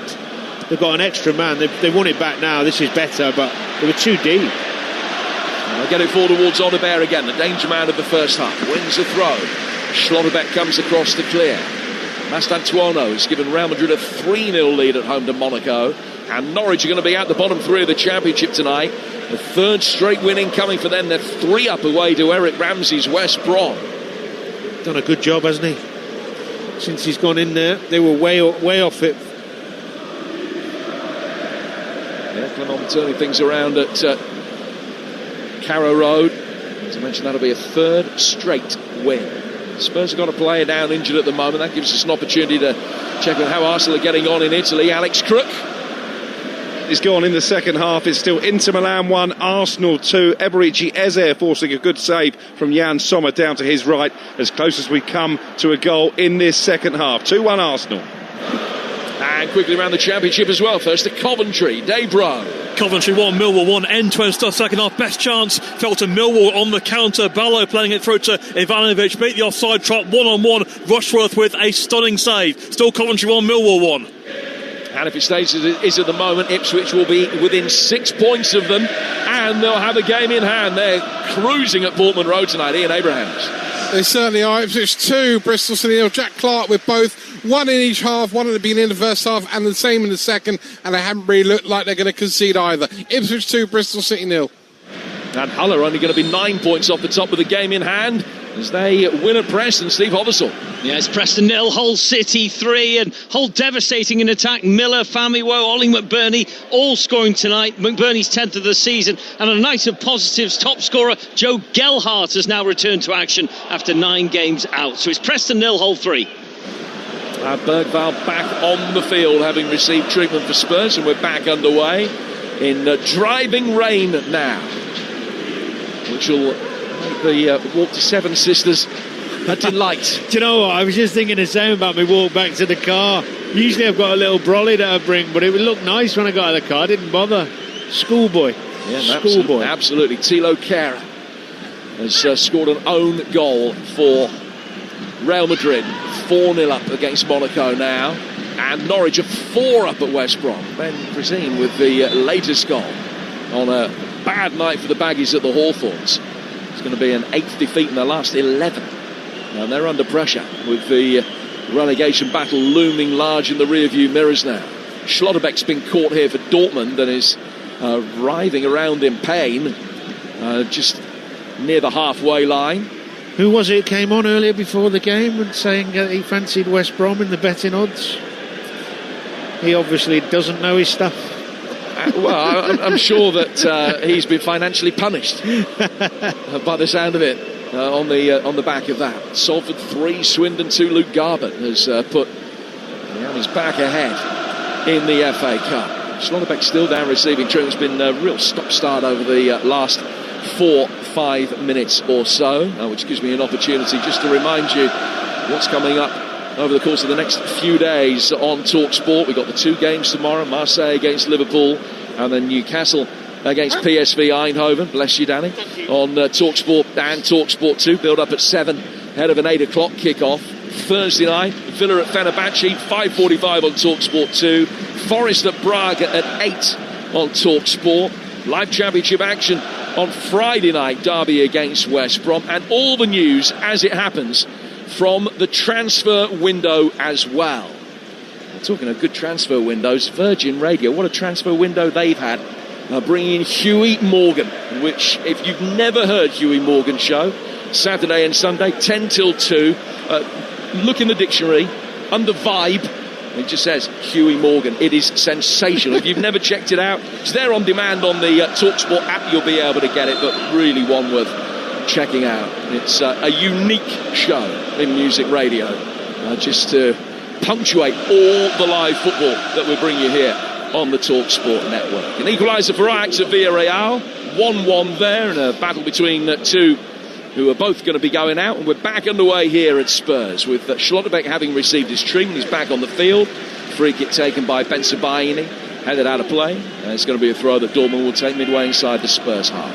It's been a disappointing 15 minutes really for Spurs. Not really managed to create anything. A lot of these fans would have been expecting a few more attacks, a bit more urgency, like I spoke about before. And rightly so. There for the taking is Dortmund 10. Just an argument between Niko Kovac and one of the ball boys down in front of us as the ball goes out of play, and it's a throw taken by Riasson. Looked for a long throw. He got the throw part, but he didn't get the long. And it barely made the edge of the penalty area. It was cleared. Spurs unable to start a counter-attack. High ball over the top from Emre Can. This time trying to get Mekcha in behind Kevin Danso. Dortmund winning the seconds in the midfield with Adeyemi. Adeyemi just ghosting his way beautifully past Jed Spence before Udogie comes across and clears. The ball boy that's just been shouted at had actually rolled a loose ball onto the field, which Kovac took exception to. That was the problem, and the Croatian certainly let him know about it. Spurs going to be making a change in a moment. One of the youngsters about to come on. Ball swept inside the Tottenham penalty area. Steered away by Romero. Out for a throw, which will be taken by Dortmund. Still the 10 men with the lion's share of possession, with good territorial advantage as well, and with an opportunity on the edge of the penalty area here. With the centre-half Anton cut across it and fires it wide. Yeah, it was originally a brilliant cross in, actually, from Bensebaini. And Romero cut it out, and then it came back in, and when it did fall to Anton, that was half a chance. Shame this for Bergvall, because he's done okay, and he's had a few injury problems already, but he's obviously suffering. So he's going to have to come off, having received that treatment 4 or 5 minutes ago. And he's going to be replaced by 17-year-old Junai Byfield, who's not even 2 months past his 17th birthday as yet. He's been on the Premier League bench a couple of times this season. He's a centre-half, an England under-18 centre-half, but they just simply don't have any midfielders on the bench. And so Byfield is the man that has been pressed into action here. It looks as though he's going to play at right back, and Porro is going to play alongside Gray in the heart of midfield. That makes sense. Porro's got fantastic energy. He's a good footballer. If he's more comfortable defending, makes sense. Adeyemi. Danso leans over the top of him to try and win it, and has given a free kick away as Coventry take the lead at the CBS. Dave Rowe. Yes, Coventry 2, Millwall 1. Somewhat against them on a play, but Haji Wright has got it. Sakamoto with the cross on the right hand side. Thomas Sante tried to hold the ball up. Wright got the shot in. Krokan got a hand to it, could not keep it out. The leaders in front here. Coventry 2, Millwall 1. 11th of the season for Haji Wright, the joint top scorer for the Sky Blues. It'll be only their second win in 6, but it will keep them 8 points clear at the top. Free kick to be taken by Dortmund. Bent in by Rierson. Headed back into the 6-yard box. Danso might have led that run. He elected to play it. The referee spotted an infringement, though, a push on the edge of the penalty area, and a free kick that Spurs will take, and that will allow Dortmund the opportunity to make a double change. They made a double change at half-time, and another one incoming. We're going to see Fabio Silva, the former Wolves player, and Carney Chukwuemeka is going to come on as well. So Fabio Silva has only scored 1 goal in 19 games since leaving Wolves for Dortmund, and Carney Chukwuemeka, the Englishman who started at Villa and played a dozen or so games for them, and just over 30 for Chelsea. He is on as well. Double change being made, 20 minutes of the second half gone. I like Chukwuemeka. I think he's a talent. I know he's had some injury problems. Strange that Adeyemi's come off, because he looked the only one really who could get behind this Tottenham defence, and maybe he's starting to think now about Dortmund's next few games. Oh, nice. Really nice. There's Fabio Silva. It's drawing the approval from Danny Murphy. He's playing through the middle now. Mecha was the other player that has come off, and Chukwuemeka on to replace him. Wrexham 1, Leicester 0 in the Championship, with Lewis O'Brien scoring. Former Forest man scoring against Leicester will have gone down very well with him. It's Chukwuemeka. Loses out to Pedro Porro in this unaccustomed midfield role. Gray with a layoff. Simons looking for a return ball to Solanke. Didn't come off. Solanke labouring now, but you would expect that. Remember, he hasn't started since May. He's had bad injury problems, having missed 4 months of the season with an ankle injury. Here's Byfield, 17-year-old, back inside his own penalty area, and then a foul by Fabio Silva has given Spurs a free kick as Birmingham take the lead at Hillsborough away to Sheffield Wednesday. Marvin Duk's 7th of the season as Blues look for a 3rd win in 4, and that seemingly will extend Sheffield Wednesday's winless streak to 22. Real Madrid 5, Monaco 0. Vinicius with the latest goal, his 7th of the campaign. Tottenham have got to get better again without the ball. They're letting Dortmund have too much possession with 10 men. They've got to be more urgent with their press when they haven't got the ball, because they're starting to cause themselves problems by getting deeper and deeper. They'll try and bring it forward here. The referee's played the advantage after a foul. Simons, Spence to his left-hand side. Solanke making his way through the middle. The doggy was there as well. And then a rash challenge comes in from Simons. And it's going to be a free kick which will be taken over on that far side. Do you know what? The crowd like it, and I don't think it's a nasty one, but why take the risk of lunging in? He's done it a couple of times this season. He does get the ball, but it's only a millisecond. If the lad's quicker and gets there, and all of a sudden any contact is going to be probably given a red. Don't take the risk. Do not even this game up. Having made the challenge, which was a fair one, it's a throw to Dortmund to restart play, then whipped up the crowd. Just a sense from Spurs players that they need to do something for a little bit more vocal support. Because if Dortmund were to score here, this place would become really, really nervous. Men in yellow get it away from inside their own penalty area with Fabio Silva back defending. He's got it again now as he tries to bring it out from the back, and there's won a free kick. Foul by Odeberg. See, now Dortmund have got a free kick just outside the 5-10 yards outside their own box. Tottenham are retreating instead of pressing. Solanke's dropping in instead of pressing the ball.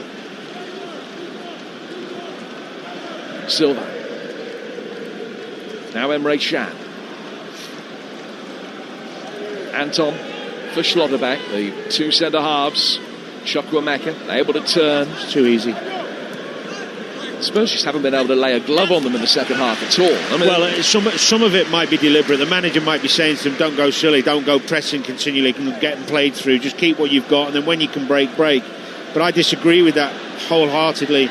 Early in the second half against a team that have got 10 men, and you've got better pace and good players on the pitch, you can really go after them. They're not playing Real Madrid. Here's Can. First half it was 11 shots without reply for Spurs. Second half 3-1 in Dortmund's favour. So the ball comes inside the penalty area, flicked towards goal by Fabio Silva, but it's just come off his rib cage and bounces through for the goalkeeper, who's able to take it under control, bowl it out over on the far side to try and get Spurs going again. Rain coming down with increasing ferocity midway through the second half here on Talksport. Tottenham still 2 goals to the good against the 10 men of Dortmund, and that has them in an outstanding position in the live table, still 5th, with only Arsenal, Bayern, Real Madrid and PSG above them. They would move above Manchester City, who are dropping to 6 as things stand, and could well be out of the all-important top 8 at the end of the night tomorrow with 1 game to go.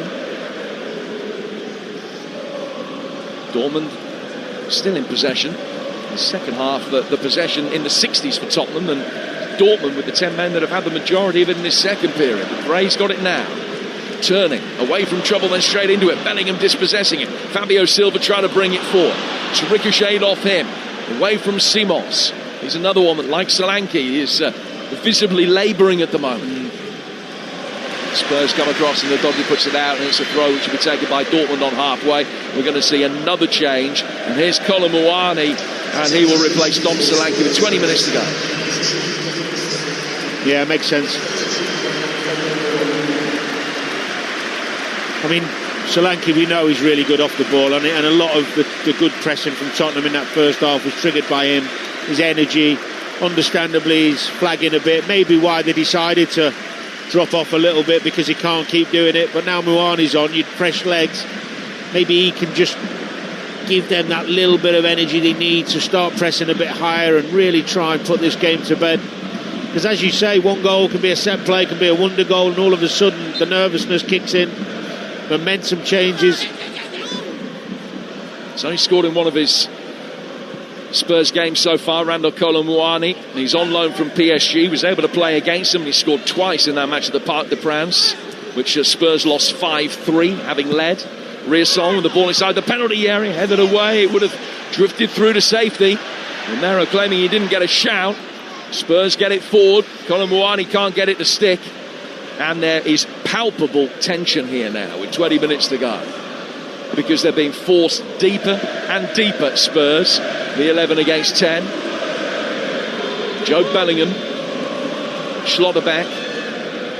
As bad as Dortmund were in the first 45 minutes, they have been pretty tidy in the second, and Spurs have retreated into their shell. Another free kick given away. Romero stepping forward from the defensive line, catching Joe Bellingham. Dortmund have taken a few of these quickly. They won't take this one quickly. They're going to try and load the penalty area. Emre Can standing over it. They've sent Chukwuemeka forward. Fabio Silva's waiting on the edge of the penalty area. Two centre-halves, Anton and Schlotterbeck there. Ben Sebaini, the deepest of the lot. It's going to be Emre Can to clip this forward. Trying to get Ben Sebaini in round the back. Spurs deal with it after a fashion. High ball hooked back in by Anton. And Vicario comes out and catches it. And he's able to bowl it out and get Spurs going again with 18 to go. They lead 2-0. They're back in Dortmund territory where they've hardly seen the ball in this second half. Work by Porro from central midfield. Down towards Onabare. Onabare running towards the edge of the penalty area. Taking on Ben Sebaini. Checks. Cuts back inside. Udogie. Little nutmeg from him. Can he get Simons into a shooting position? He can. And he's rattled one in, which the goalkeeper smuggled away at the near post for a corner.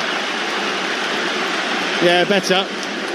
Soderbergh again committing people.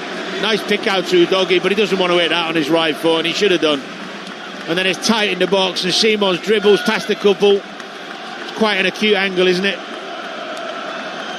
Decent save by the keeper at the near post, corner for Tottenham. Derby's Matt Clark sent off at Charlton. They lead 2-1 with 4 minutes to go. With the Rams down to 10 men. Dortmund down to 10 men here. Spurs with their first corner of the second half. Porro's going to take it. Again raises his left arm above his head.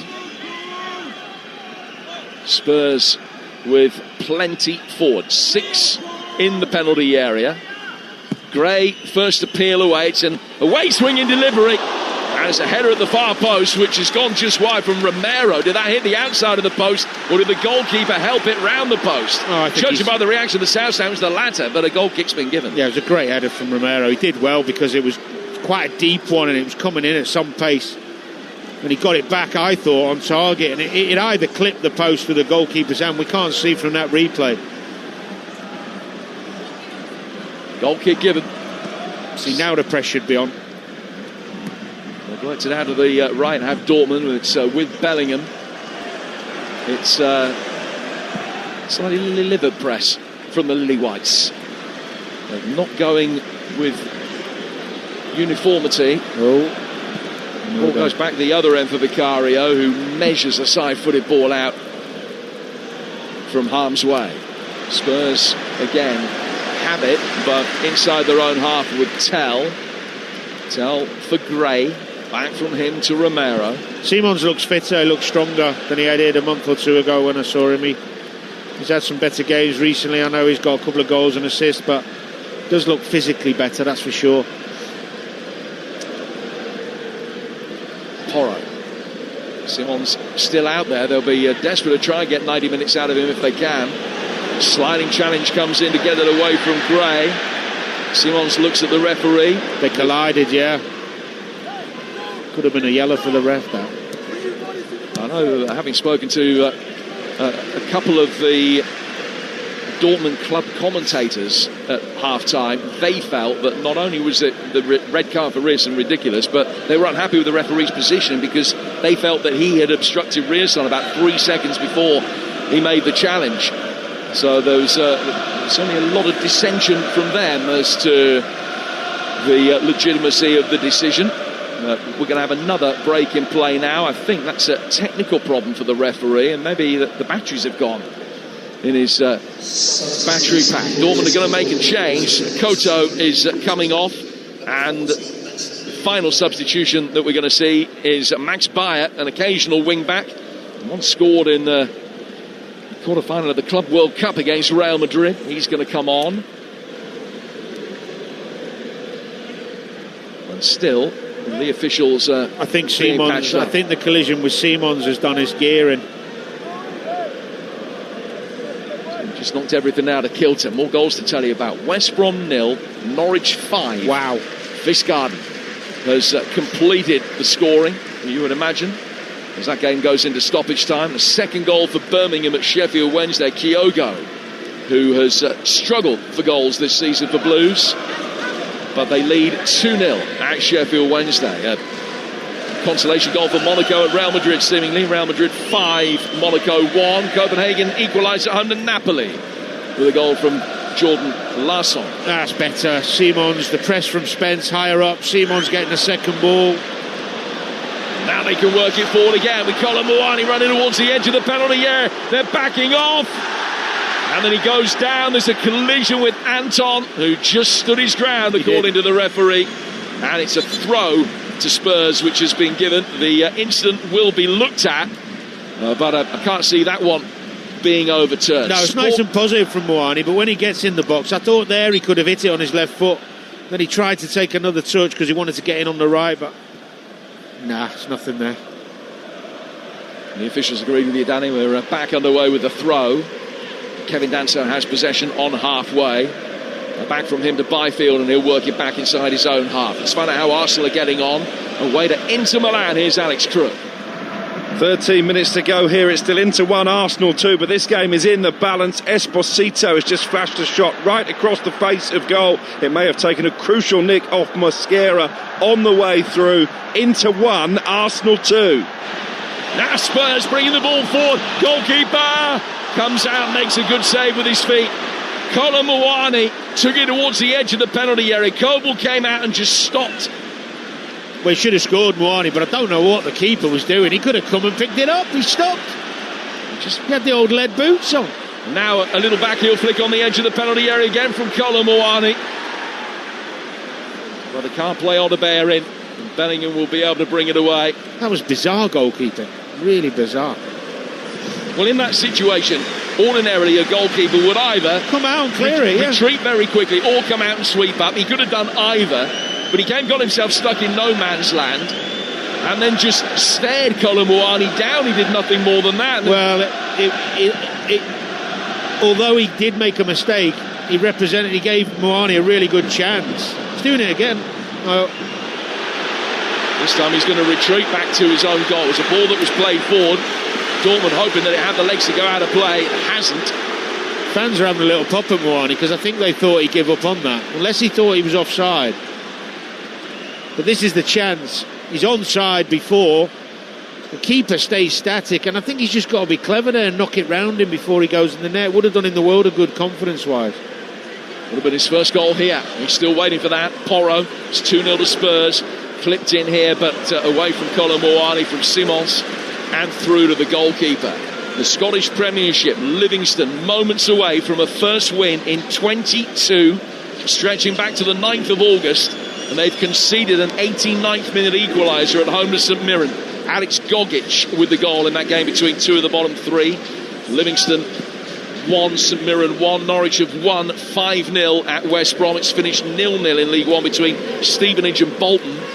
So full-time whistle's beginning to be blown. It's Chukwuemeka making his way forward here in the driving rain of North London with 11 minutes to go. Spurs leading 2-0. They've got the man advantage, but you'd never know the way that the second half has unfolded. They were superb in the first 45. They haven't been superb in the second. Fabio Silva turning into trouble on the edge of the penalty area. Spurs can bring it away here. Cleverly done by Simons. Just waiting for the run of Oliver to his right-hand side. Guided it into his path. Jed Spence making a way forward. It's ricocheted off a defender into his chest. Breaks back down outside the penalty area. Fabio Silva trying to bring it away, has lost it. A little bit of wrestling going on between him and Spence off the ball. Odebear takes over. He's pulled it back for Xavi Simons, who tried to, I think, wrap his right foot around that for a cross and got it all wrong, and has toe-punted it into the crowd. Yeah, I think he was expecting a softer ball back. Goal kick given. Sporting 1, PSG 0.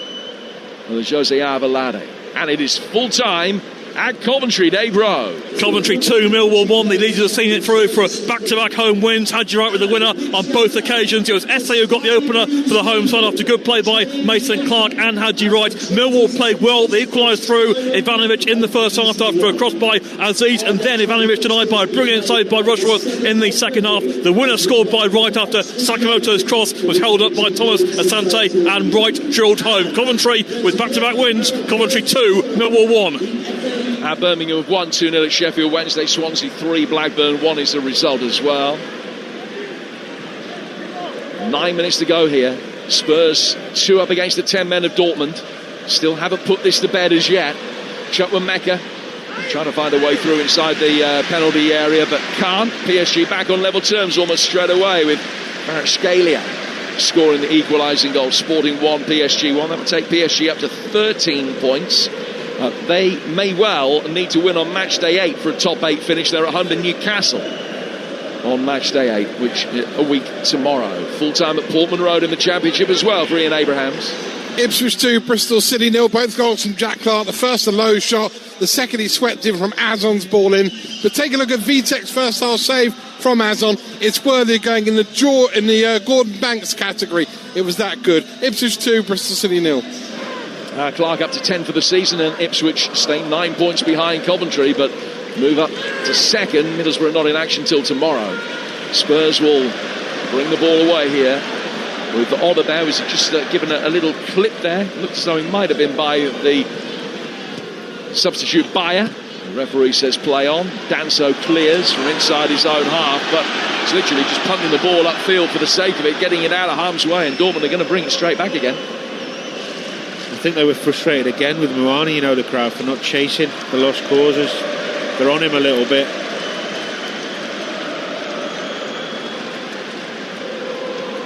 Ball put out of play. It's going to be a goal kick which Vicario will take for Spurs. Understandably, he's in absolutely no hurry to take it. Spurs leading 2-0. Very late red card and Deepdale for Steve Hotherstall. Well, surprise, surprise, it's Milutin Osmajic who's received it about 3-4 minutes into the added time. He seemed to lunge his head forward towards a Hull City player, and after that it really has spilled over into a lot of pushing and lunging at each other right inside the technical area. That's continuing now. Osmajic has gone down the tunnel on the far side, but a very unsavoury end to this game where Hull City have outclassed Preston North End. Preston 0, Hull 3. Dortmund player down, and a free kick given. It's Junai Byfield that has found Fabio Silva. So another opportunity from a set piece for Dortmund to get the ball forward. Yeah, he just dives in from behind, doesn't he? Nothing too sinister in that. He's just desperately trying to win it. Well, he does win it, actually. He does win it, the young lad. Oxford 0, QPR 0 is a result. Derby still hanging on at Charlton. 2-1, down to 10 men. In the 7th minute of stoppage time there. Free kick to be taken on the Borussia Dortmund left by Rierson. Flighted in, headed away by Archie Gray. Comes 10 yards outside the penalty area for Emre Can. Stabbed forward by Chukwuemeka. Centre half Anton is still forward. They'll try and play him back in inside the box. Romero defending, gets it away. And then as it's played back to him by Spence, just rolls underneath his right foot and goes straight out of play for a Dortmund corner, their first of the night. Yeah, I think the second half a lot of Tottenham fans will be disappointed with, but what I would say is that after you've been under so much pressure to get wins at home and you lead in a 2-0 half time, there is an understanding of protecting what you've got. I do understand it. It's something you do when you're struggling.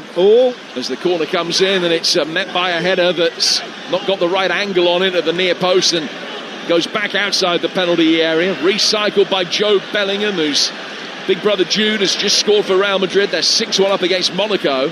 Chukwuemeka back out to the right. Rierson with another delivery. Flying header from Danso, gets it away. Chip back over the top by Emre Can. Headed through the 6-yard box, straight through to Vicario, who's going to be able to pick it up. Another goal at the San Siro. Alex Crook.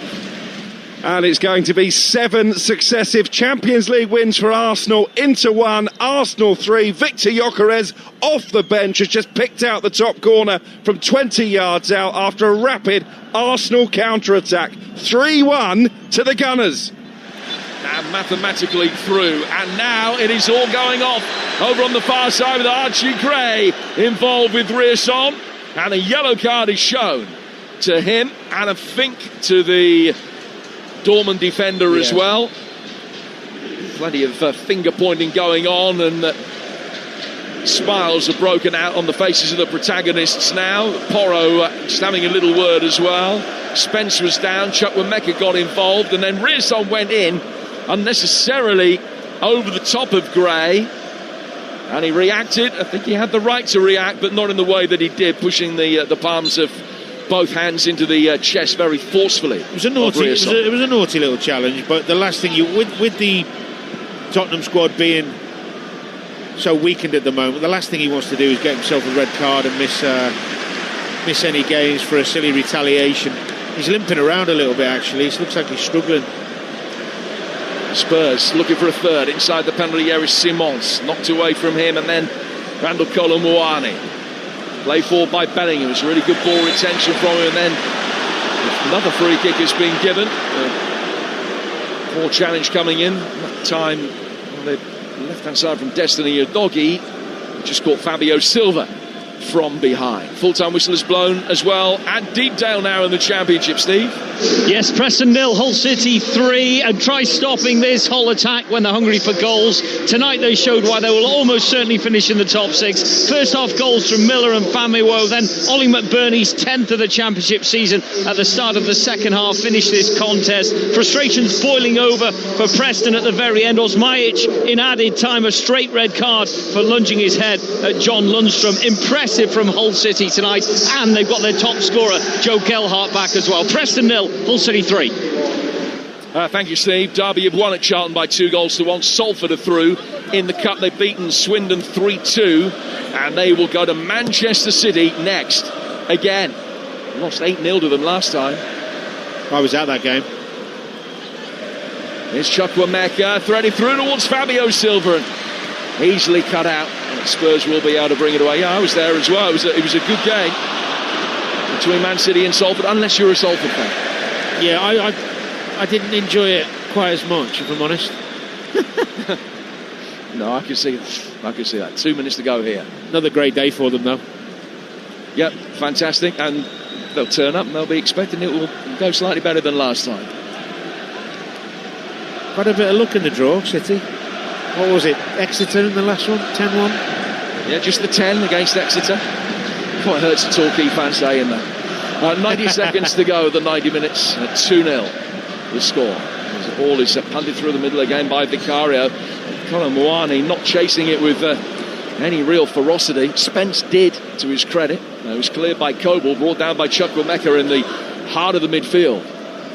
And he'll lay it off to his right-hand side here. Another opportunity for Dortmund to get it to the edge of the box. Rearson.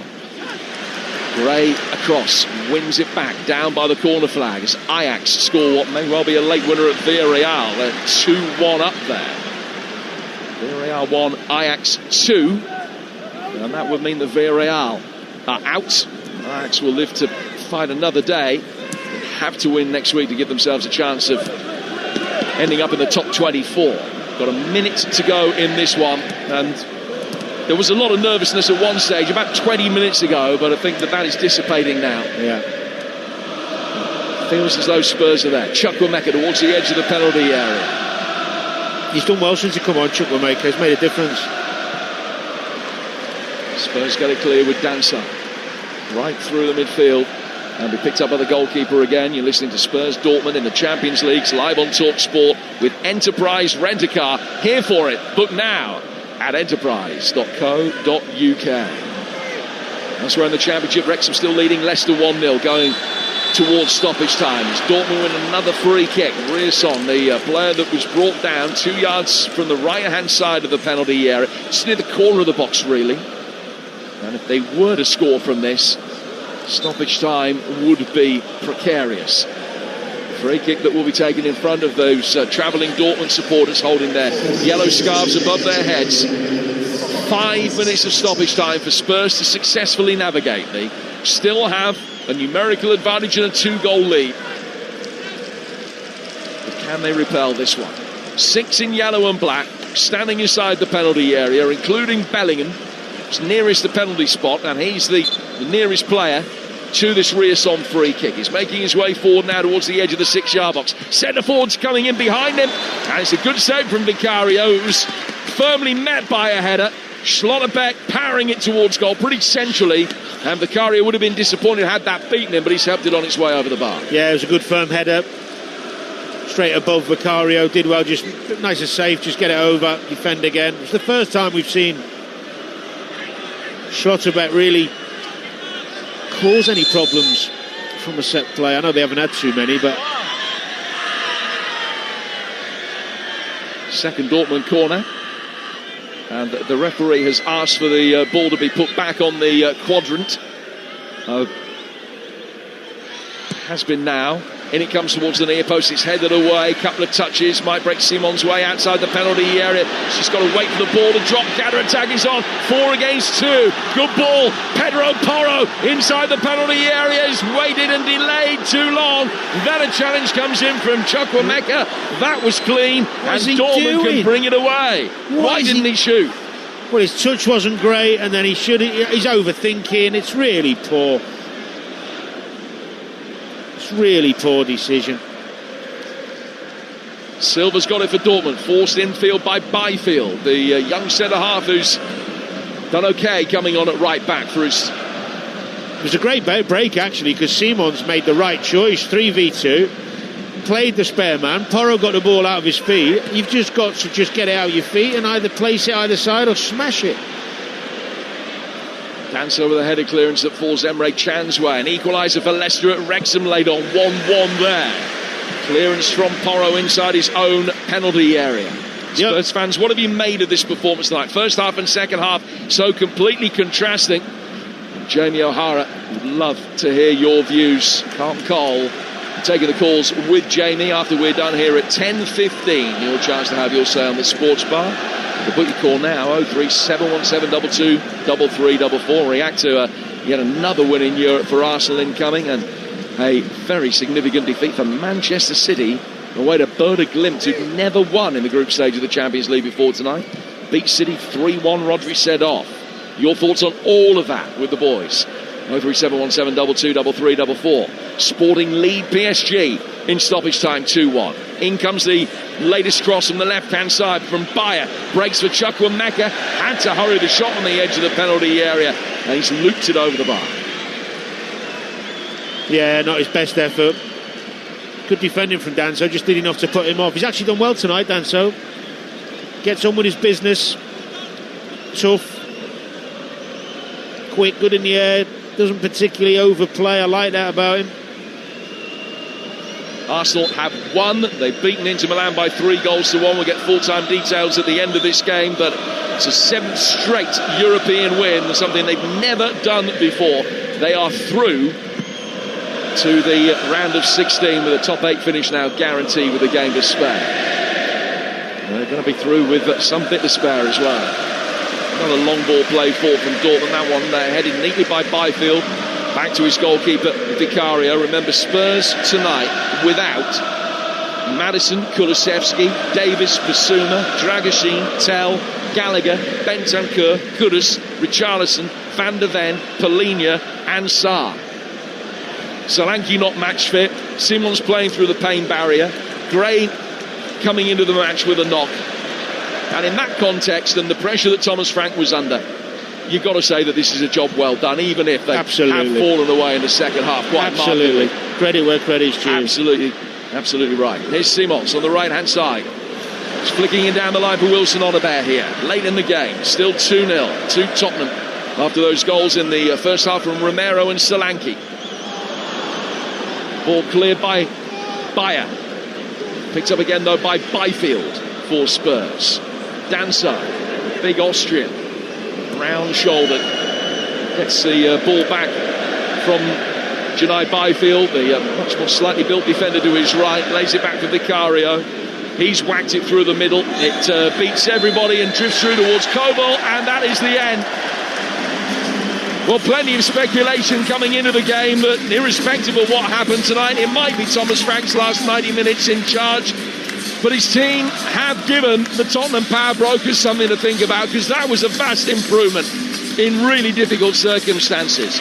Goals from Romero and Solanke in the first half, sandwiched round potentially harsh red card for Svensson for Borussia Dortmund. They had 11 shots without reply in a quite mesmeric first 45 minutes, and then just navigated their way through safely to full time in the second half without picking up any more injuries, apart from a slight concern for Lucas Bergvall. They're up to 14 points, win in Frankfurt next week, and they will have a top 8 finish. It's finished Tottenham 2, Dortmund 0.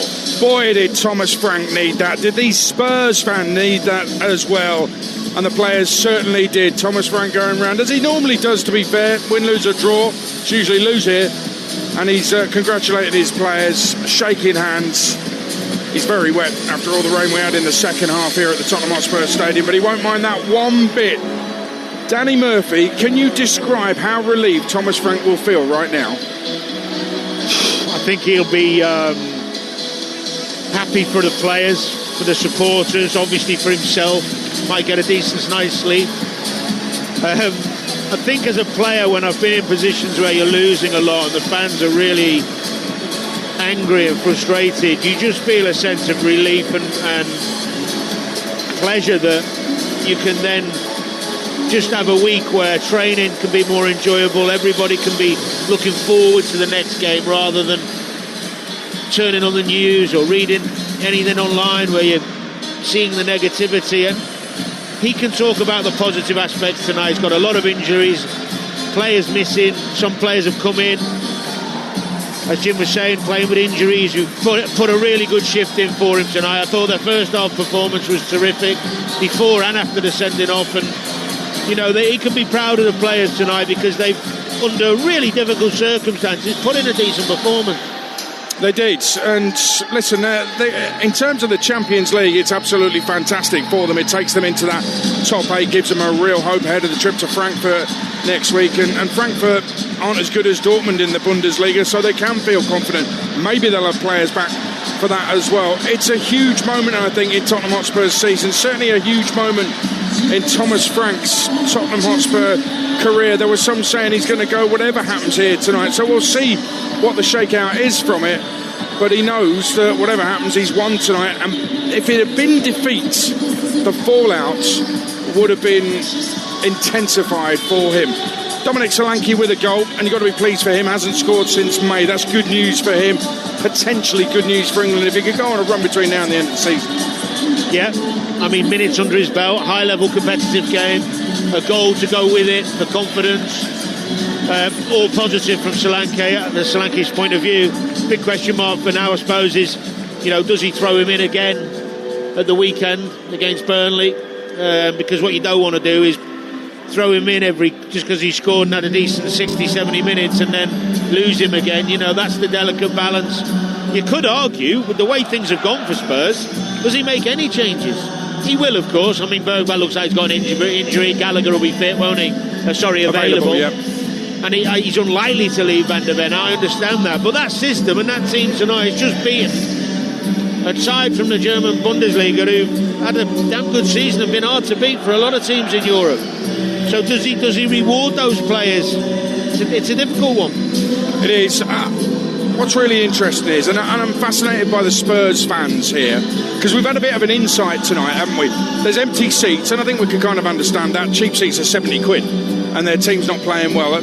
You know, they should be turning up. They've got a beautiful stadium. The fans behind us, I don't think I've ever heard anything like it. There was one guy for the whole of the second half constantly on at Pedro Porro. It's clear he doesn't like it. They're 2-0 up against Dortmund. They're heading into the top 8 of the Champions League. He just could not stop attacking verbally his own players. It was relentless.